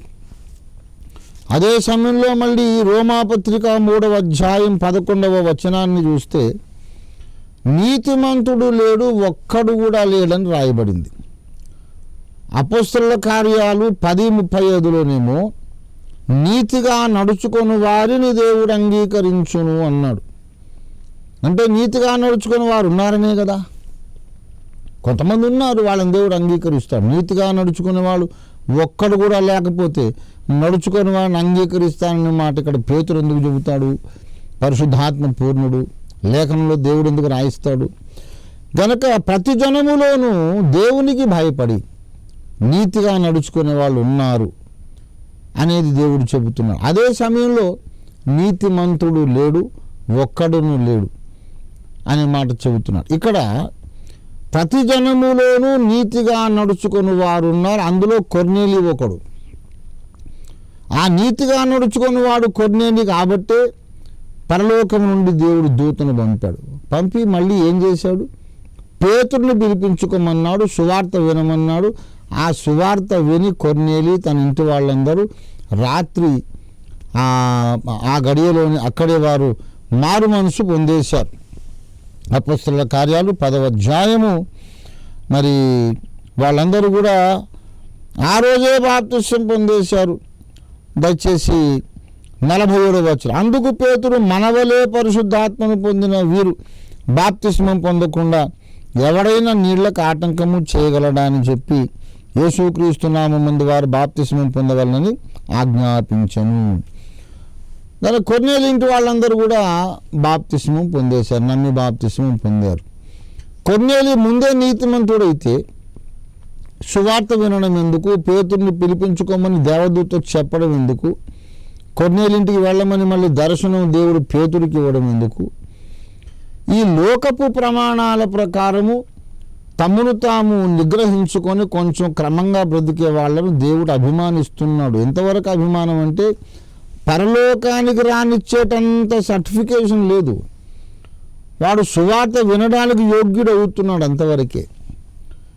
దేవునికి భయపడి నేను తప్పులు చేయొద్దు, క్రమంగా బ్రతకాలని మనస్సాక్షి ప్రకారము మనస్సాక్షి యొక్క సాక్ష్యం ప్రకారం నేను దేవుని ముందు నిర్దోషిగా ఉండాలనే ప్రయత్నం ఎవరు చేస్తున్నారో వాళ్ళు దేవునికి నచ్చారు. దేవుడు వాళ్ళని చూసి మురిసిపోయాడు. నాకు భయపడుతున్నావురా బాబు, నాకు చాలా నచ్చేసావు, అయితే నీవు మాత్రం నేను కార్చిన శిలువ రక్తాన్ని ఆశ్రయించాల్సిందేనని శిలువ యజ్ఞమును గూర్చి చెప్పగలిగే పేతురులను దేవుడు వాళ్ళ దగ్గరికి నడిపిస్తున్నాడు. కాబట్టి ఆదాము పాపం చేస్తే ఆదాము ద్వారా అందరూ పాపులైతే నోవహు ఎలా నీతిమంతుడయ్యాడు అంటే నోవహు ఇదిగో కొర్నేలిలాగా నీతిమంతుడు. అపొస్తలుల కార్యాలు ఈ 10:35 ప్రకారం నీతిమంతుడు. కానీ నోవహు కూడా రక్త ప్రోక్షణము నమ్మాడు, బలిపీఠమును కట్టాడు, దేవునికి బలి అర్పించాడు. ఆదాము హవ్వలు పాపం చేసినప్పుడే దేవుడు జంతువును వధించి వారికి చర్మపు చొక్కాయలు కుట్టించి జంతువధ లేకుండా రక్త ప్రోక్షణం లేకుండా నా ముందుకు రాలేరు మీరని అప్పుడే చెప్పాడు.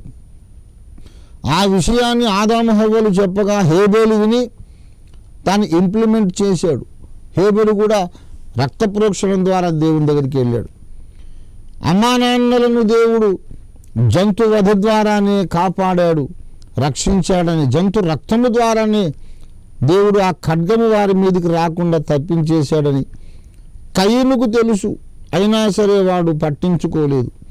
తన స్వశక్తి చేత పండించిన కాయగూరలు సస్యద్రవ్యములను దేవునికి అర్పించి నేను కష్టపడి చేసిన నా కృషిని అర్పిస్తున్న నా కృషి ఫలితాలు దీన్ని బట్టి నన్ను అంగీకరించమన్నాడు.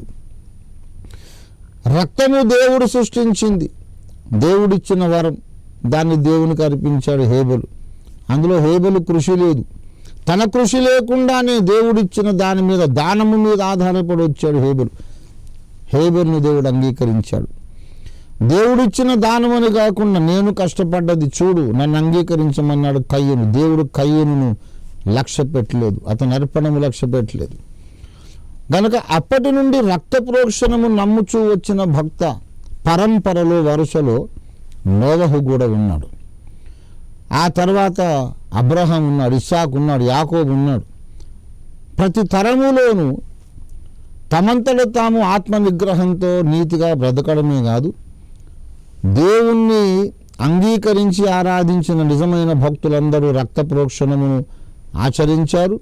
ఆ క్రమంలోనే ద్రావిడులు, ఆర్యులు, సకల దేశములలోని క్రీస్తు పూర్వం ఉన్నటువంటి భక్త శ్రేష్ఠులందరూ కూడా రక్త ప్రోక్షణమును ఆశ్రయించి మెస్సియా రాబోతున్నాడు, రక్తము చిందించబోతున్నాడని అందరూ ఎదురు చూశారు. వాళ్ళందరూ ఎదురు చూసిన దాని ఫలితంగానే యేసు క్రిస్మస్ నాడు పుట్టాడు. మన కొరకు క్రిస్మస్ బాలకుడు పుట్టడం, మరియ గర్భం నుండి యేసు పుట్టడం ఏమిటంటే బలి పశువు పుట్టడమే, పస్కా గొర్రెపిల్ల పుట్టడమే క్రిస్మస్. కాబట్టి ప్రియులారా, ఆదాము సంతానము ద్వారా అందరికీ స్వభావ పాపము సంక్రమించింది. నోవహుతో ఇంకో డిస్పెన్సేషన్, ఇంకో యుగము ప్రారంభం కావడం ఏమీ జరగలేదు. ఆదాము యొక్క పాపమే, ఆదాము హవ్వల పాపమే రక్తంలో నోవహుకు వచ్చింది, నోవహు పిల్లలకు కూడా వచ్చింది. మళ్ళీ నోవహు ఆ తర్వాత మళ్ళీ తప్పదాగి పడున్నాడు, అది కూడా మీకు తెలుసు. తప్పదాగి పడి ఉన్నప్పుడు హాము చూశాడు, అన్నలకు తమ్ముళ్ళకు చెప్పాడు, అన్నయ్యకు అన్నదమ్ములకు చెప్పే సోదరులకు చెప్పాడు. హాము కొడుకు మళ్ళీ శపించబడ్డాడు. అందుచేత మరి నోవహులో కూడా ఒక బలహీనత కనబడుతుంది. కానీ అప్పటి తరములో ఈ నెఫీర్లు వచ్చారు, చూశారు, దేవుని కుమారులు నరుల కుమార్తెలతో పాపము చేసిరి అన్న ఆ విషయంలో నోవహు నిగ్రహించుకున్నాడు. తాను తన పిల్లలు ఆ అక్రమమైన సంబంధాల జోలికి పోలేదు. ఆ కాంటెక్స్ట్లో దేవుడు అన్నాడు. ఆ తరములో ప్రతి ఒక్కడు కూడా అదే పాపం చేశాడు. నోవహు తన కుటుంబీకులు మాత్రము ఆ అక్రమమైన సంబంధాలు పెట్టుకోలేదు. కనుక నీవే నీతిమంతుడవై ఉండటం చూచాను, కనుక నువ్వు రమ్మన్నాడు. నోవహును కాపాడాడు. అంత మాత్రాన ఆదాము యొక్క స్వభావ పాపం లేదని కాదు, అది ఉంది కనుకనే మళ్ళీ నోవహు కూడా తప్పతాగి వస్త్రహీనుడై పడ్డాడు. ఆ పిమ్మట నోవహులో నుండి వచ్చినటువంటి వాళ్ళలో కూడా మళ్ళీ అక్కడి నుంచి నిమ్రోదు పుట్టుకొచ్చాడు. అక్కడ నుండి మళ్ళీ పాపం అంతా స్టార్ట్ అయింది. ఎక్కడ ఏవి స్పెషాలిటీ లేదు. నెఫీరులు పుట్టడానికి కారణమైన ఆ పాపం ముందు చూశారు. ఆ పాపం విషయంలో నోవహు కుటుంబం ఒక్కటి స్పెషల్గా ఉంది. ప్యూర్ హ్యూమన్ బ్లడ్ దేవునికి కావాలి. అది అంతకుముందు అంతా సంకరం అయిపోయింది. ప్రతి కుటుంబంలో కూడా ప్రతి ఆడపిల్ల అంతరిక్ష వాసులతో సంబంధం పెట్టుకుంది. వాళ్ళతో మళ్ళీ ఈ మగపిల్లల సంపర్కం పెట్టుకున్నారు. మొత్తం అంతా కలుషితం అయిపోయింది. ప్యూర్ అడామిక్ బ్లడ్, కలుషితం కానటువంటి ప్యూర్ స్వచ్ఛమైన హ్యూమన్ బ్లడ్ ఇక్కడే ఉంది. అంచేత నోవహు కుటుంబాన్ని తీసుకొచ్చి మళ్ళీ అక్కడ నుండి మళ్ళీ షేములో నుండి అబ్రహాములో నుండి రక్షకుడు వచ్చాడు. క్రిస్మస్ నాడు ఈ విషయం చెప్పుకోవడం మనకు ధన్యకరం. విషయం మీకు అర్థమైందని భావిస్తున్నాను. Over to the next question please. ఇంకెక్కువ సమయం లేదు, ఒక పావు గంట మాత్రమే ఉంది. సకల జనులు కూడా అన్వేషకులు తొందరపడాలి. Yes please. Hello hello, praise the lord అండి, వందనాలు, good evening and happy Christmas. చెప్పండి. అయ్యా వందనాలేదా? వందనాలయ్యా. మీ పేరేంటి? అయ్యా తెనాలి నుంచి మాట్లాడుతున్నాం అయ్యా. తెనాలికి మాకేదో అనుబంధం ఏర్పడ్డట్టు ఎక్కువ తెనాలి నుంచే వస్తున్నాయి ప్రశ్నలు. చెప్పండి. అయ్యా వందనాలయ్యా, హ్యాపీ న్యూ ఇయర్ అయ్యా. Happy Christmas, happy new year కూడా చెప్పండి. అయ్యా హ్యాపీ క్రిస్మస్ అయ్యా. అయ్యా ఒక క్వశ్చన్ అయ్యా. చెప్పండి. మీ పేరండి? నా పేరు డానియల్ అయ్యా. డానియల్ గారు చెప్పండి. మార్క్స్ వార్త 16:15 వచ్చినాయా? మార్కు సువార్త 16:15 చెప్పండి. నా పేరు డానియల్ అయ్యా. డానియల్ గారు చెప్పండి. మరియు మీరు సర్వలోకమునకు వెళ్ళి సర్వ సృష్టికి సువార్తను ప్రకటించుడి. నమ్మిన వారు రక్షించబడని ఉన్నాయా? ఉంది. మీ ప్రశ్న ఏంటి? అయ్యా ప్రశ్న ఏంటంటే, ఇప్పుడు సువార్త ఎవరైనా ప్రకటించవచ్చా, లేకపోతే అభిషేకం పొందుకున్న వాళ్ళే ప్రకటించాలా సార్? సువార్త ఎవరైనా ప్రకటించవచ్చా అని కాదు ప్రశ్న. అసలు రక్షణ పొందిన ప్రతి ఒక్కడూ సువార్త చెప్పాలి. అది కనీస బాధ్యత, కనీస మానవతా ధర్మం. అవునయ్యా, అవునా. సువార్త చెప్పినోడు మంచి క్రైస్తవుడు కాదు, అసలు మంచి మనిషే కాదు వాడు. మంచి మనిషే కాదు. ఒక మాట చెబుతున్నాను, మనకు ఎవరికైనా ఇంట్లో మనకో మన చెల్లికో తల్లికో మన కొడుకో కూతురుకో మరణకరమైన రోగం వచ్చింది అనుకోండి, దేశంలో లోకంలో ఉన్న మందులన్నీ వాడేసాం, ఆ రోగం తగ్గలేదు, చావుకు దగ్గర పడ్డాడు ఈ మనిషి.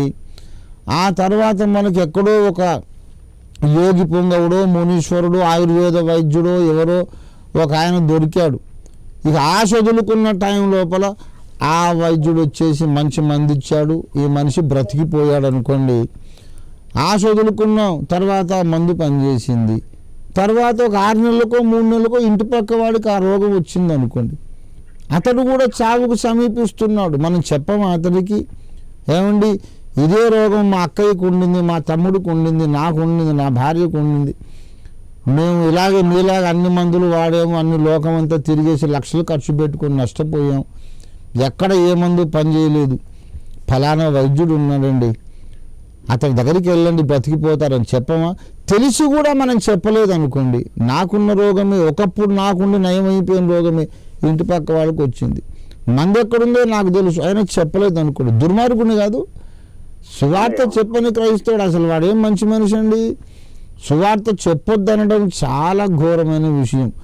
అసలు మంచి మానవత్వం ఏదన్నా ఉంటే, అసలు మంచి మనిషి అయితే మానవత్వం ఉంటే, రక్షణ పొందిన ప్రతి ఒక్క పురుషుడు ప్రతి స్త్రీ ఎదురుపడ్డ ప్రతి మనిషికి హలో అన్న ప్రతి ఒక్కరికి యేసుని గురించి చెప్పాల్సిందే, చెప్పకుండా ఉండకూడదు. అయితే హస్త నిక్షేపణం ఎందుకంటే సంఘాలు స్థాపించి సంఘ వ్యవహారము సంఘ పరిపాలన జరిగించడానికి, ఆదివారం రొట్టె విరిచి సంఘక్రమం పరిచయ ధర్మం అంతా జరిగించడానికి హస్త నిక్షేపణ ఉండాలి. Otherwise every Christian believer has to be an evangelist. దేవుని స్తోత్రం. మంచిది. Over to the next question please. Yes please చెప్పండి. ఎవరండి? హలో, చెప్పండి brother. Praise the lord. Guntur. మీ పేరేంటి? నాగేశ్వరరావు, గుంటూరు. గుంటూరు నుంచి నాగేశ్వరరావు. చెప్పు నాయన. అలా హెబ్రీ పత్రిక 7:10. హెబ్రీ పత్రిక 7:10 ఏముంది తమ్ముడు? చదువు మరి, చదువు నాయన. ఏముంది 7:10లో? అలా అనగా మెల్కీసెదెకు అతని పితరుని కలుసుకున్నప్పుడు 7:10. 7:10 ఏలయనగా మెల్కీసెదెకు అతని పితరుని కలుసుకున్నప్పుడు లేవి తన పితరుని గర్భములో ఉండెను. చెప్పండి. అవునా, ఈ పితరుడు ఎవరు? లేవి ఎవరు? లేవి ఎప్పటి నుంచి ఉన్నాడు? మెల్కీసెదెకు, మంచిది. మెల్కీసెదెకు అతని పితరుని కలుసుకున్నప్పుడు లేవి తన పితరుని గర్భములో ఉండెను. మెల్కీసెదెకు కలుసుకున్న పితరుడు ఎవరు? లేవి యొక్క పితరుడు ఒకడిని. లేవి యొక్క పితరుడు అంటే తండ్రి తాత ముత్తాత మొత్తం అంతా పితరులే. పితరులు అంటే ఒక తండ్రే కాదు, తండ్రి తాత ముత్తాత మొత్తం అంతా పితరులే. లేవి యొక్క పితరుణ్ణి ఒకడిని మెల్కీసెదెకు కలుసుకున్నట్ట. ఇప్పుడు మెల్కీసెదెకు కలుసుకున్నటువంటి భక్తుడు ఎవడయ్యా అంటే ఒక అబ్రహామే. ఇంకా ఎవరికి కూడా మెల్కీసెదెకు ఎదురొచ్చినట్టుగా లేఖనాల్లో మాత్రం రాయబడలేదు. మెల్కీసెదెకు రాజులను సంహారము చేసి అబ్రహాము తిరిగి వచ్చుచుండగా మెల్కీసెదెకు ఎదురొచ్చినప్పుడు అబ్రహాము తనకు ఉన్న సమస్తములు 10వ భాగములను మెల్కీసెదెకుకు ఇచ్చి మెల్కీసెదెకు ద్వారా ఆశీర్వదింపబడ్డాడు. ఎక్కువ వాడు తక్కువ వాడిని ఆశీర్వదిస్తాడు, తక్కువ వాడు ఎక్కువ వాడిని చేత ఆశీర్వదింపబడును అనే మాట స్పష్టమే అని కూడా చెప్పాడు. అంటే మెల్కీసెదెకు అబ్రహామును ఆశీర్వదించాడు కనుక అతడు మెల్కీసెదెకు అబ్రహాము కంటే గొప్పవాడు అని భావం. ఇక్కడ ఒక విషయం, ముసలి పెద్దవారు, వృద్ధులు, ముసలి వాళ్ళు, వయసు మీరిన వాళ్ళు అయినటువంటి పెద్ద దైవ సేవకులను కూర్చోబెట్టి కుర్ర పాస్టర్లు బెనడిక్షన్ ఇస్తారు. తప్పిది. వయసును గౌరవించాలి. ఆశీర్వాదం పలకవలసింది ఎవరంటే ఉన్న సేవకులందరిలోనూ అందరికంటే పెద్దవాడెవరో అతని చేత ఆశీర్వాదం ఇప్పించాలి. చిన్నవాళ్ళు పెద్దవాళ్ళని ఆశ్రయించకూడదు. పెద్దవాడిని నేను గాడ్ బ్లెస్ యూ బాబు అంటాను అనుకోండి, నాకన్నా నా తండ్రి వయసు ఉన్నోళ్ళని పట్టుకొని గాడ్ బ్లెస్ యూ తాతయ్య అనకూడదు. నేను అన్ను. కొంతమందికి తెలియదు పాపం, ఏదో ధిక్కరించాలని కాదు కానీ తెలియక తప్పు చేస్తారు. ఇక్కడ మెల్కీసెదెకు అబ్రహాము కంటే గొప్పవాడు అన్న విషయం ఇక్కడ మనకు తెలుస్తోంది. దేవుని బిడలారా, మెల్కీసెదెకు అబ్రహామును దీవించాడు. అబ్రహాము మెల్కీసెదెకుకు తన కానుకలు ఇచ్చాడు. దేవునికి దశమ భాగాలు అర్పించాలి. అబ్రహాము తన దశమ భాగం మెల్కీసెదెకుకు ఇచ్చాడు. అంటే మెల్కీసెదెకు దేవుడే అని అబ్రహాము గుర్తుపెట్టాడు. నేనెవరో గుర్తుపెట్టుకోవడానికి ఇదిగో ఐడెంటిఫికేషన్ మార్క్స్ బాబు 2 ఇస్తున్నానని రొట్టెను ద్రాక్షారసమును మెల్కీసెదెకు అబ్రహాముకి ఇచ్చాడు. ఆ మెల్కీసెదెకే తర్వాత కొన్ని సంవత్సరాలయ్యాక 2000 సంవత్సరాలయ్యాక యేసుక్రీస్తుగా వచ్చి మళ్ళీ రొట్టె ద్రాక్షారసం ఇచ్చాడు. గనక ఆఖరి పస్కా భోజనంలో శిలువ యజ్ఞానికి కొద్ది గడియల ముందుగా రొట్టె ద్రాక్షారసం ఇచ్చి ఇది నా శరీరం, ఇది నా రక్తం అని చెప్పిన యేసే 2000 years బ్యాక్ అబ్రహాంకి ఎదురొచ్చాడు. అబ్రహాముని ఆశీర్వదించాడు, దశమ భాగాలు తీసుకున్నాడు. ఇది విషయం. అయితే ఇక్కడ పితరుడెవరు అని అంటే అబ్రహాము. ఆ సమయంలో లేవి కూడా అబ్రహాములో ఉన్నాడు. లేవి దశమ భాగాలు ఇచ్చి ఆరాధిస్తే గర్భంలో ఉన్న అబ్రహాము దశమ భాగములు ఇచ్చి మెల్కీసెదెకును ఆరాధిస్తే అబ్రహాము గర్భము లోపల లేవి కూడా ఉన్నాడు అని ఇక్కడ పౌలు భక్తుడు ఆర్గ్యూ చేస్తున్నాడు. ఒక చిన్న మర్రి చెట్టు గింజ ఉన్నదనుకోండి, ఆ మర్రి విత్తనంలో పుట్టబోయే మర్రి చెట్టు ఉంటుంది. ఆ చెట్టు యొక్క ఊడలు, చెట్టు యొక్క ఆకులు, చెట్టుకు ఉండబోయే పండ్లు, మళ్ళీ దానికి ఉండబోయే విత్తనాలన్నీ ఆ మర్రి విత్తనంలో ఉన్నాయి. ఏ చెట్టు విత్తనమైనా సరే, మర్రి చెట్టే కాదు, చిక్కుడు గింజ కావచ్చు, ఆవగింజ కావచ్చు, చింత పిక్క కావచ్చు, మామిడి పిక్క కావచ్చు. ఆ విత్తనంలో మామిడి పిక్క ఉంది. దాన్ని భూమిలో నాటిన తర్వాత పైకి రాబోయే ఎదిగే వృక్షము, దాని మామిడి ఆకులు, మామిడి పళ్ళు, కొమ్మలు, రెమ్మలు మొత్తం ఇందులో ఉన్నట్టే లెక్క. అదే సూత్రం ప్రకారం అబ్రహాము దశమ భాగములు అర్పించి మెల్కీసెదెకును ఆరాధించినప్పుడు అబ్రహాము గర్భములో ఉన్నటువంటి లేవి కూడా ఆరాధించినట్లే లెక్క అని ఆర్గ్యూ చేస్తున్నారు. లేవి ఒకడే ఉన్నాడా? లేవి ఒకడే కాదు, రూబేను, షిమ్యోను, గాదు, ఆషేరు, దాను, నఫ్తాలి, ఎఫ్రాయిం, మనష్షే, మొత్తం బెన్యామీన్ అందరూ ఉన్నారు. కానీ అందరూ ఉన్నది ఇక్కడ టాపిక్ కాదు. కాంటెక్స్ట్ ఏమిటంటే లేవి గోత్రము ధర్మశాస్త్ర సంబంధమైన యాజకత్వమునకు ప్రతీక, ప్రతినిధి. పాత నిబంధన ధర్మశాస్త్రాన్ని మించినవాడు యేసు అనే పాయింట్ కొరకు వస్తున్నాడు. పాత నిబంధనకు, ధర్మశాస్త్రమునకు, కర్మకాండకు, జంతురక్త ప్రోక్షణ, బలికర్మకాండకు అంతటికీ ప్రతినిధి, ప్రతీక లేవి మరియు లేవి గోత్రం. లేవి గోత్రములో పుట్టిన యాజకులందరూ చేసిన కర్మకాండ ఉంది చూశారు. ఆ కర్మకాండ చేసిన యాజకులే తమకన్నా పైవాడుగా మెల్కీసెదెకును ఆరాధించారనే పాయింట్ చెబుతున్నాడు. రూబేను కూడా ఇచ్చినట్టే దశమ భాగం ఈ ఆర్గ్యుమెంట్ ప్రకారం. కానీ రూబేను ఏ ఆరాధనా పద్ధతికి ప్రతీక కాడే. రూబేను, షిమ్యోను, ఇతర రూబేను, షిమ్యోను, గాదు, దాను, ఆషేరు, నఫ్తాలి, బెన్యామీను వీళ్ళందరూ వేరే ఒక యాజక ధర్మానికి ఎవరు కూడా ప్రతీకలు కారు. కనుక వాళ్ళ ఊసు ఎత్తుకోలేదు. లేవి అనేవాడు బీజ రూపంలో, చిన్న క్రిమి రూపంలో, ఒక కణం రూపంలో పుట్టబోతున్నటువంటి ఎక్కడో ఆ వంశపారంపర్యమైనటువంటి జీవ ప్రవాహంలో ఎక్కడో ఒక చోట అబ్రహాములో ఉండిపోయాడు లేవి. అబ్రహాము దశమ భాగములు మెల్కీసెదెకుకి ఇచ్చి దీవెన పొందాడు. అబ్రహామును దీవించిన మెల్కీసెదెకు అబ్రహాములో ఉన్న లేవిని కూడా దీవించాడు. అంటే అబ్రహాము కంటే గొప్పవాడు మెల్కీసెదెకు. అబ్రహాములో నుండి తర్వాత వచ్చిన అహరోను యాజక ధర్మానికంటే కూడా గొప్పవాడు మెల్కీసెదెకు. కనుక మెల్కీసెదెకు యొక్క శ్రేష్టత చెబుతూ ఆ మెల్కీసెదెకు క్రమము చొప్పున మన ప్రభు యాజకుడు అని చెబుతున్నాడు. హెబ్రీ 5:6 నీవు మెల్కీసెదెకు క్రమము చొప్పున నిరంతరము యాజకుడవై ఉన్నావు అని చెప్పాడు.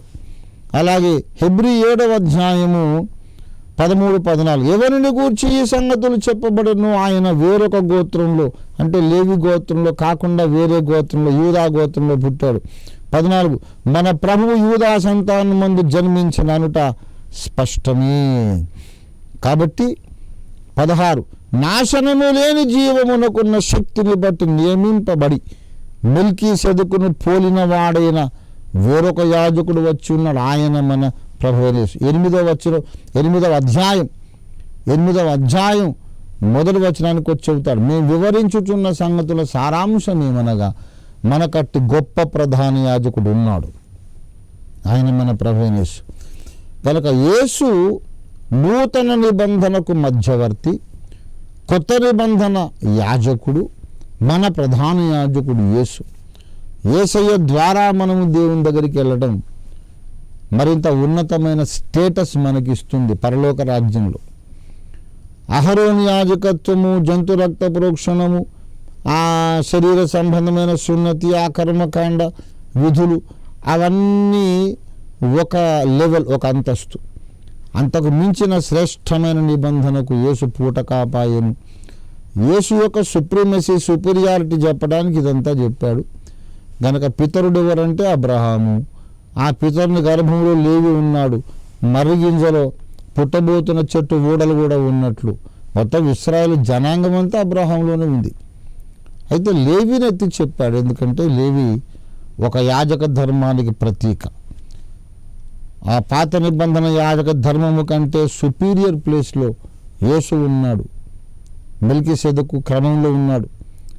అంటే లేవీలనే దీవించగలవాడు యేసు అని చెప్తున్నాడు అన్నమాట. అది జవాబు. సత్యం అర్థమైందని భావిస్తున్నాను. నా over to the next question. ఒకటే ప్రశ్నకు అవకాశం ఉంది, దయచేసి. Yes please. Hello, praise lord అండి. Praise lord brother, good evening. చెప్పండి.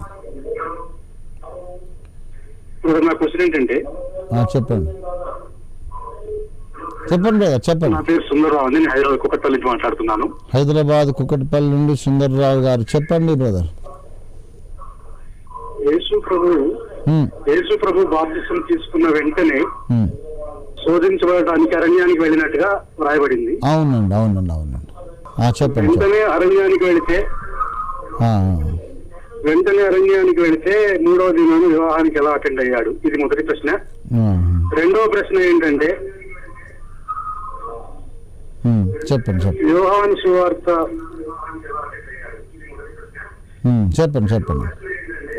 సువార్త మొదటి అధ్యాయంలో దేవుని నుండి పంపబడిన ఒక మనుష్యుడు ఉండెను అని యోహాను గురించి రాయబడింది. రెండవ అధ్యాయంలో పరలోకంలోకి ఎక్కిపోయిన వాడు ఎవడు లేడు. మరి పరలోకంలోకి ఎక్కిపోయిన వాడు ఎవడూ లేనప్పుడు యోహాను పరలోక దేవుని దగ్గర నుంచి ఎలా వచ్చాడు? మంచిది. ఓకే బ్రదర్, మంచి. మీ పేరు సుందరరావు గారు కదా? అవును. రైట్, ఓకే, మంచిదండి. రిసౌండ్ వస్తుంది, ఎక్కువ సమయం లేదు, ఇంకొక 2 నిమిషాలే.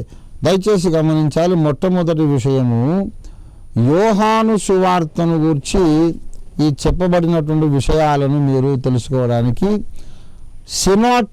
సినాప్సిస్ అంటారు దీన్ని. 4 గాస్పెల్స్ యొక్క సినాప్సిస్ అంటారు. అంటే అర్థం ఏంటంటే 4 సువార్తలలోని ఆ సంఘటనలు ఏది ముందు ఏది వెనుక జరిగింది, సువార్తికుల్లో కొంతమంది ఏది ముందు ఏది వెనుక ఎలా చెప్పారో దాని మొత్తం సినాప్సిస్ అనేది ఒక టేబుల్ ఉంది. అది మీరు కుక్కట్పల్లిలోనే ఉంటారు కనుక మీరు నన్ను వ్యక్తిగతంగా కలవచ్చు, నేను మీకు చెబుతాను. అయితే ఇక్కడ విషయం ఏంటంటే 3వ దినమున అనంటే బాప్తిస్మం పొందినటువంటి 3వ దినమే కాదు, బాప్తిస్మం పొందిన తరువాత యేసు ప్రభువారు శోధింపబడి గెలిచిన తరువాత ఆయన వచ్చిన తర్వాత జరిగినటువంటి ఇక్కడ 51 ఉంది చూశారు. అక్కడ ఒక విషయం చెప్పాం, మీరు ఆకాశము తెరవబడుట, దేవుని దూతలు మనుష్య కుమారుని పైగా ఎక్కుట దిగుట చూతురు అన్నాడు. ఆ వచనము, ఆ విషయం ఆయన చెప్పిన తర్వాత 3వ దినమున అనే విషయం. అయితే ఇక్కడ ఈ మధ్యకాలములో 40 రోజులు ఆయన ఉపవాసం ఉండినటువంటి ఆ కాలం ఎప్పుడు గడిచింది, ఎలా గడిచింది, దేనికి 3వ దినం? బాప్తిస్మం పొందగానే 3వ దినం కాదు, ఈ మాటలు యేసు చెప్పినాక 3వ దినం అని అర్థం చేసుకోవాలి. ఇకపోతే ఇంకొక విషయం ఏంటంటే, దేవుని వద్ద నుండి పంపబడిన మనుష్యుడు ఒకడు ఉండెను అంటే పరలోకం నుంచి అని కాదు. ఆయన జకర్యా ఎలిజబెతులకు పుట్టాడు. పుట్టిన తర్వాత అరణ్యములో ఉండి పెంచబడ్డాడు. అరణ్యములో ఆయన దేవుని సన్నిధిలో గడిపి, దేవుని సన్నిధిలో ప్రార్థనలో అభిషేకించబడి, ఒక పని అప్పగించబడి బయలుదేరాడు. కనుక దేవుని వద్ద నుండి పరలోకం నుంచి అని అర్థం కాదు. మీ ప్రార్థన గదిలో మీరు అభిషేకించబడి దేవుడు మీతో మాట్లాడితే, మిమ్మల్ని సేవకు దేవుడు పంపిస్తే మీరు కూడా దేవుని వద్ద నుండి పంపబడ్డట్లే లెక్క. నేను కూడా దేవుని వద్ద నుండి వచ్చా, పరలోకం నుంచి చూడపడలేదు. ఒక మానవ తల్లిదండ్రులకు పుట్టాను. నాకు 21 ఏళ్ల ప్రాయం ఉన్నప్పుడు దేవుని నన్ను పిలిచాడు. దేవుని సన్నిధిలో గడిపాను, అభిషేకించబడ్డాను, దేవుని స్వరానికి లోబడి వచ్చా. కనుక దేవుని వద్ద నుండి అన్న మాటకు అక్కడి నుంచి ఊడిపడ్డాడని అర్థం అక్కర్లేదు. ప్రార్థనా గదిలో దేవుని పాద సన్నిధి నుండి వచ్చినవాడు అని అర్థం చేసుకోవాలి. లేకపోతే సినాప్టిక్ గాస్పిల్స్ గురించి మీరు నన్ను వ్యక్తిగతంగా కలవండి. గంటా కరుణాకర్ గారు, మా పాస్టర్ గారు, మా అసోసియేట్ పాస్టర్ గంటా కరుణాకర్ గారు విజయవాడ ప్రాంతంలో దేవుని సేవ చేస్తూ ఉన్నారు. వారి యొక్క సంఘ స్థాపన జరిగి 3వ వార్షికోత్సవ సందర్భంగా గంటా కరుణాకర్ పాస్టర్ గారు, వారి కుటుంబం, వారి సంఘం శుక్రవారం క్రిస్మస్ రోజు, on the very Christmas day, ఈ ఎపిసోడ్ని, ఈ లైవ్ ఫోన్ ఇన్ ప్రోగ్రామ్ని స్పాన్సర్ చేశారు. కనుక దేవుడు గంటా కరుణాకర్ గారిని, వారి యొక్క సతీమణిని, వారి చక్కని పిల్లలను, వారి సంఘమును దేవుడు ఆశీర్వదించునుగాక. మీరందరూ కూడా స్పాన్సర్ అయినటువంటి పాస్టర్ గంటా కరుణాకర్ గారి కుటుంబము, సంఘము పరిచయ కొరకు మీరందరూ ప్రార్థించాల్సిందిగా మనవి చేస్తున్నాం. ప్రశ్నోత్తరాల సమయాన్ని ముగించుకుందాం, చిన్న ప్రార్థన చేసుకుందాం. సమయం అయిపోయింది, 6 అయింది. స్తోత్రం ప్రేమ కలిగిన మా మహాపరిశుద్ధ తండ్రి, నీకు స్తోత్రములు చెల్లిస్తున్నాం. ఈ దినమున మా ప్రభు శుక్రవారపు దినమున, క్రిస్మస్ దినమున మీ క్రిస్మస్ శుభములతో మా శ్రోతలు, ప్రేక్షకులందరినీ కూడా మీరు ఆశీర్వదించమని వేడుకుంటున్నాం. మా 2 తెలుగు రాష్ట్రాలను, మా యావత్ భారతదేశంలో ప్రతి రాష్ట్రాన్ని, ప్రతి పౌరుణ్ణి, ప్రతి పౌరురాలిని, సమస్త మానవ కుటుంబంలో ఉన్నటువంటి ప్రతి మా సోదర సోదరీమణులు, మా సహోదరులు సహోదరీలు, అన్ని దేశములు, అన్ని భాషల ప్రజలను మీరు దీవించండి. ప్రథమ క్రిస్మస్ నాడు ఎన్ని ఆశీర్వాదాలు మీరు మూట కట్టుకొని వచ్చారు, అన్ని ఆశీర్వాదాలు ఈ కార్యక్రమాలు వీక్షిస్తున్న వాళ్ళందరిపై కుమ్మరించండి. ప్రభువా, మనుషులను దేవునితో సమాధానపరచడానికి వచ్చావు. ఆ సమాధాన సువార్త అందరికీ ప్రకటిస్తూ, నీ క్రిస్మస్ను, నీ రాకడను మేము అందరికీ తెలియపరుస్తూ, క్రిస్మస్ ఉద్దేశాన్ని అందరి జీవితాల్లో నెరవేర్చడానికి మేమును కృషి చేయడానికి సహాయించింది. ఇప్పుడు ముందున్న నూతన సంవత్సరం అంతా అనేక ఆత్మలు సంపాదించుకుంటూ వచ్చే క్రిస్మస్కు అనేక ఆత్మల పట్టుకుల జాలరులుగా, అనేక ఆత్మలు సంపాదించిన జాలరులుగా మళ్ళీ మేము వచ్చే క్రిస్మస్ జరుపుకోవడానికి సహాయం చేయమని యేసు పరిశుద్ధ నామంలో స్తుతించి ప్రార్థిస్తున్నాం తండ్రి. ఆమేన్. May God bless each one of you. Wish you a Merry Christmas once again.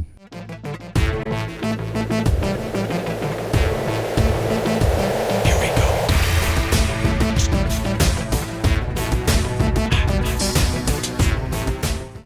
For more details, contact Ophir Ministries, LIG 86/1, 3rd phase, KPHP Colony, Kukatpalli, Hyderabad 5,72,000. Our numbers 9908 773 008, 99511 00044. Our website www.ophirministries.org. Our email address satyavedasaram@ophirministries.org.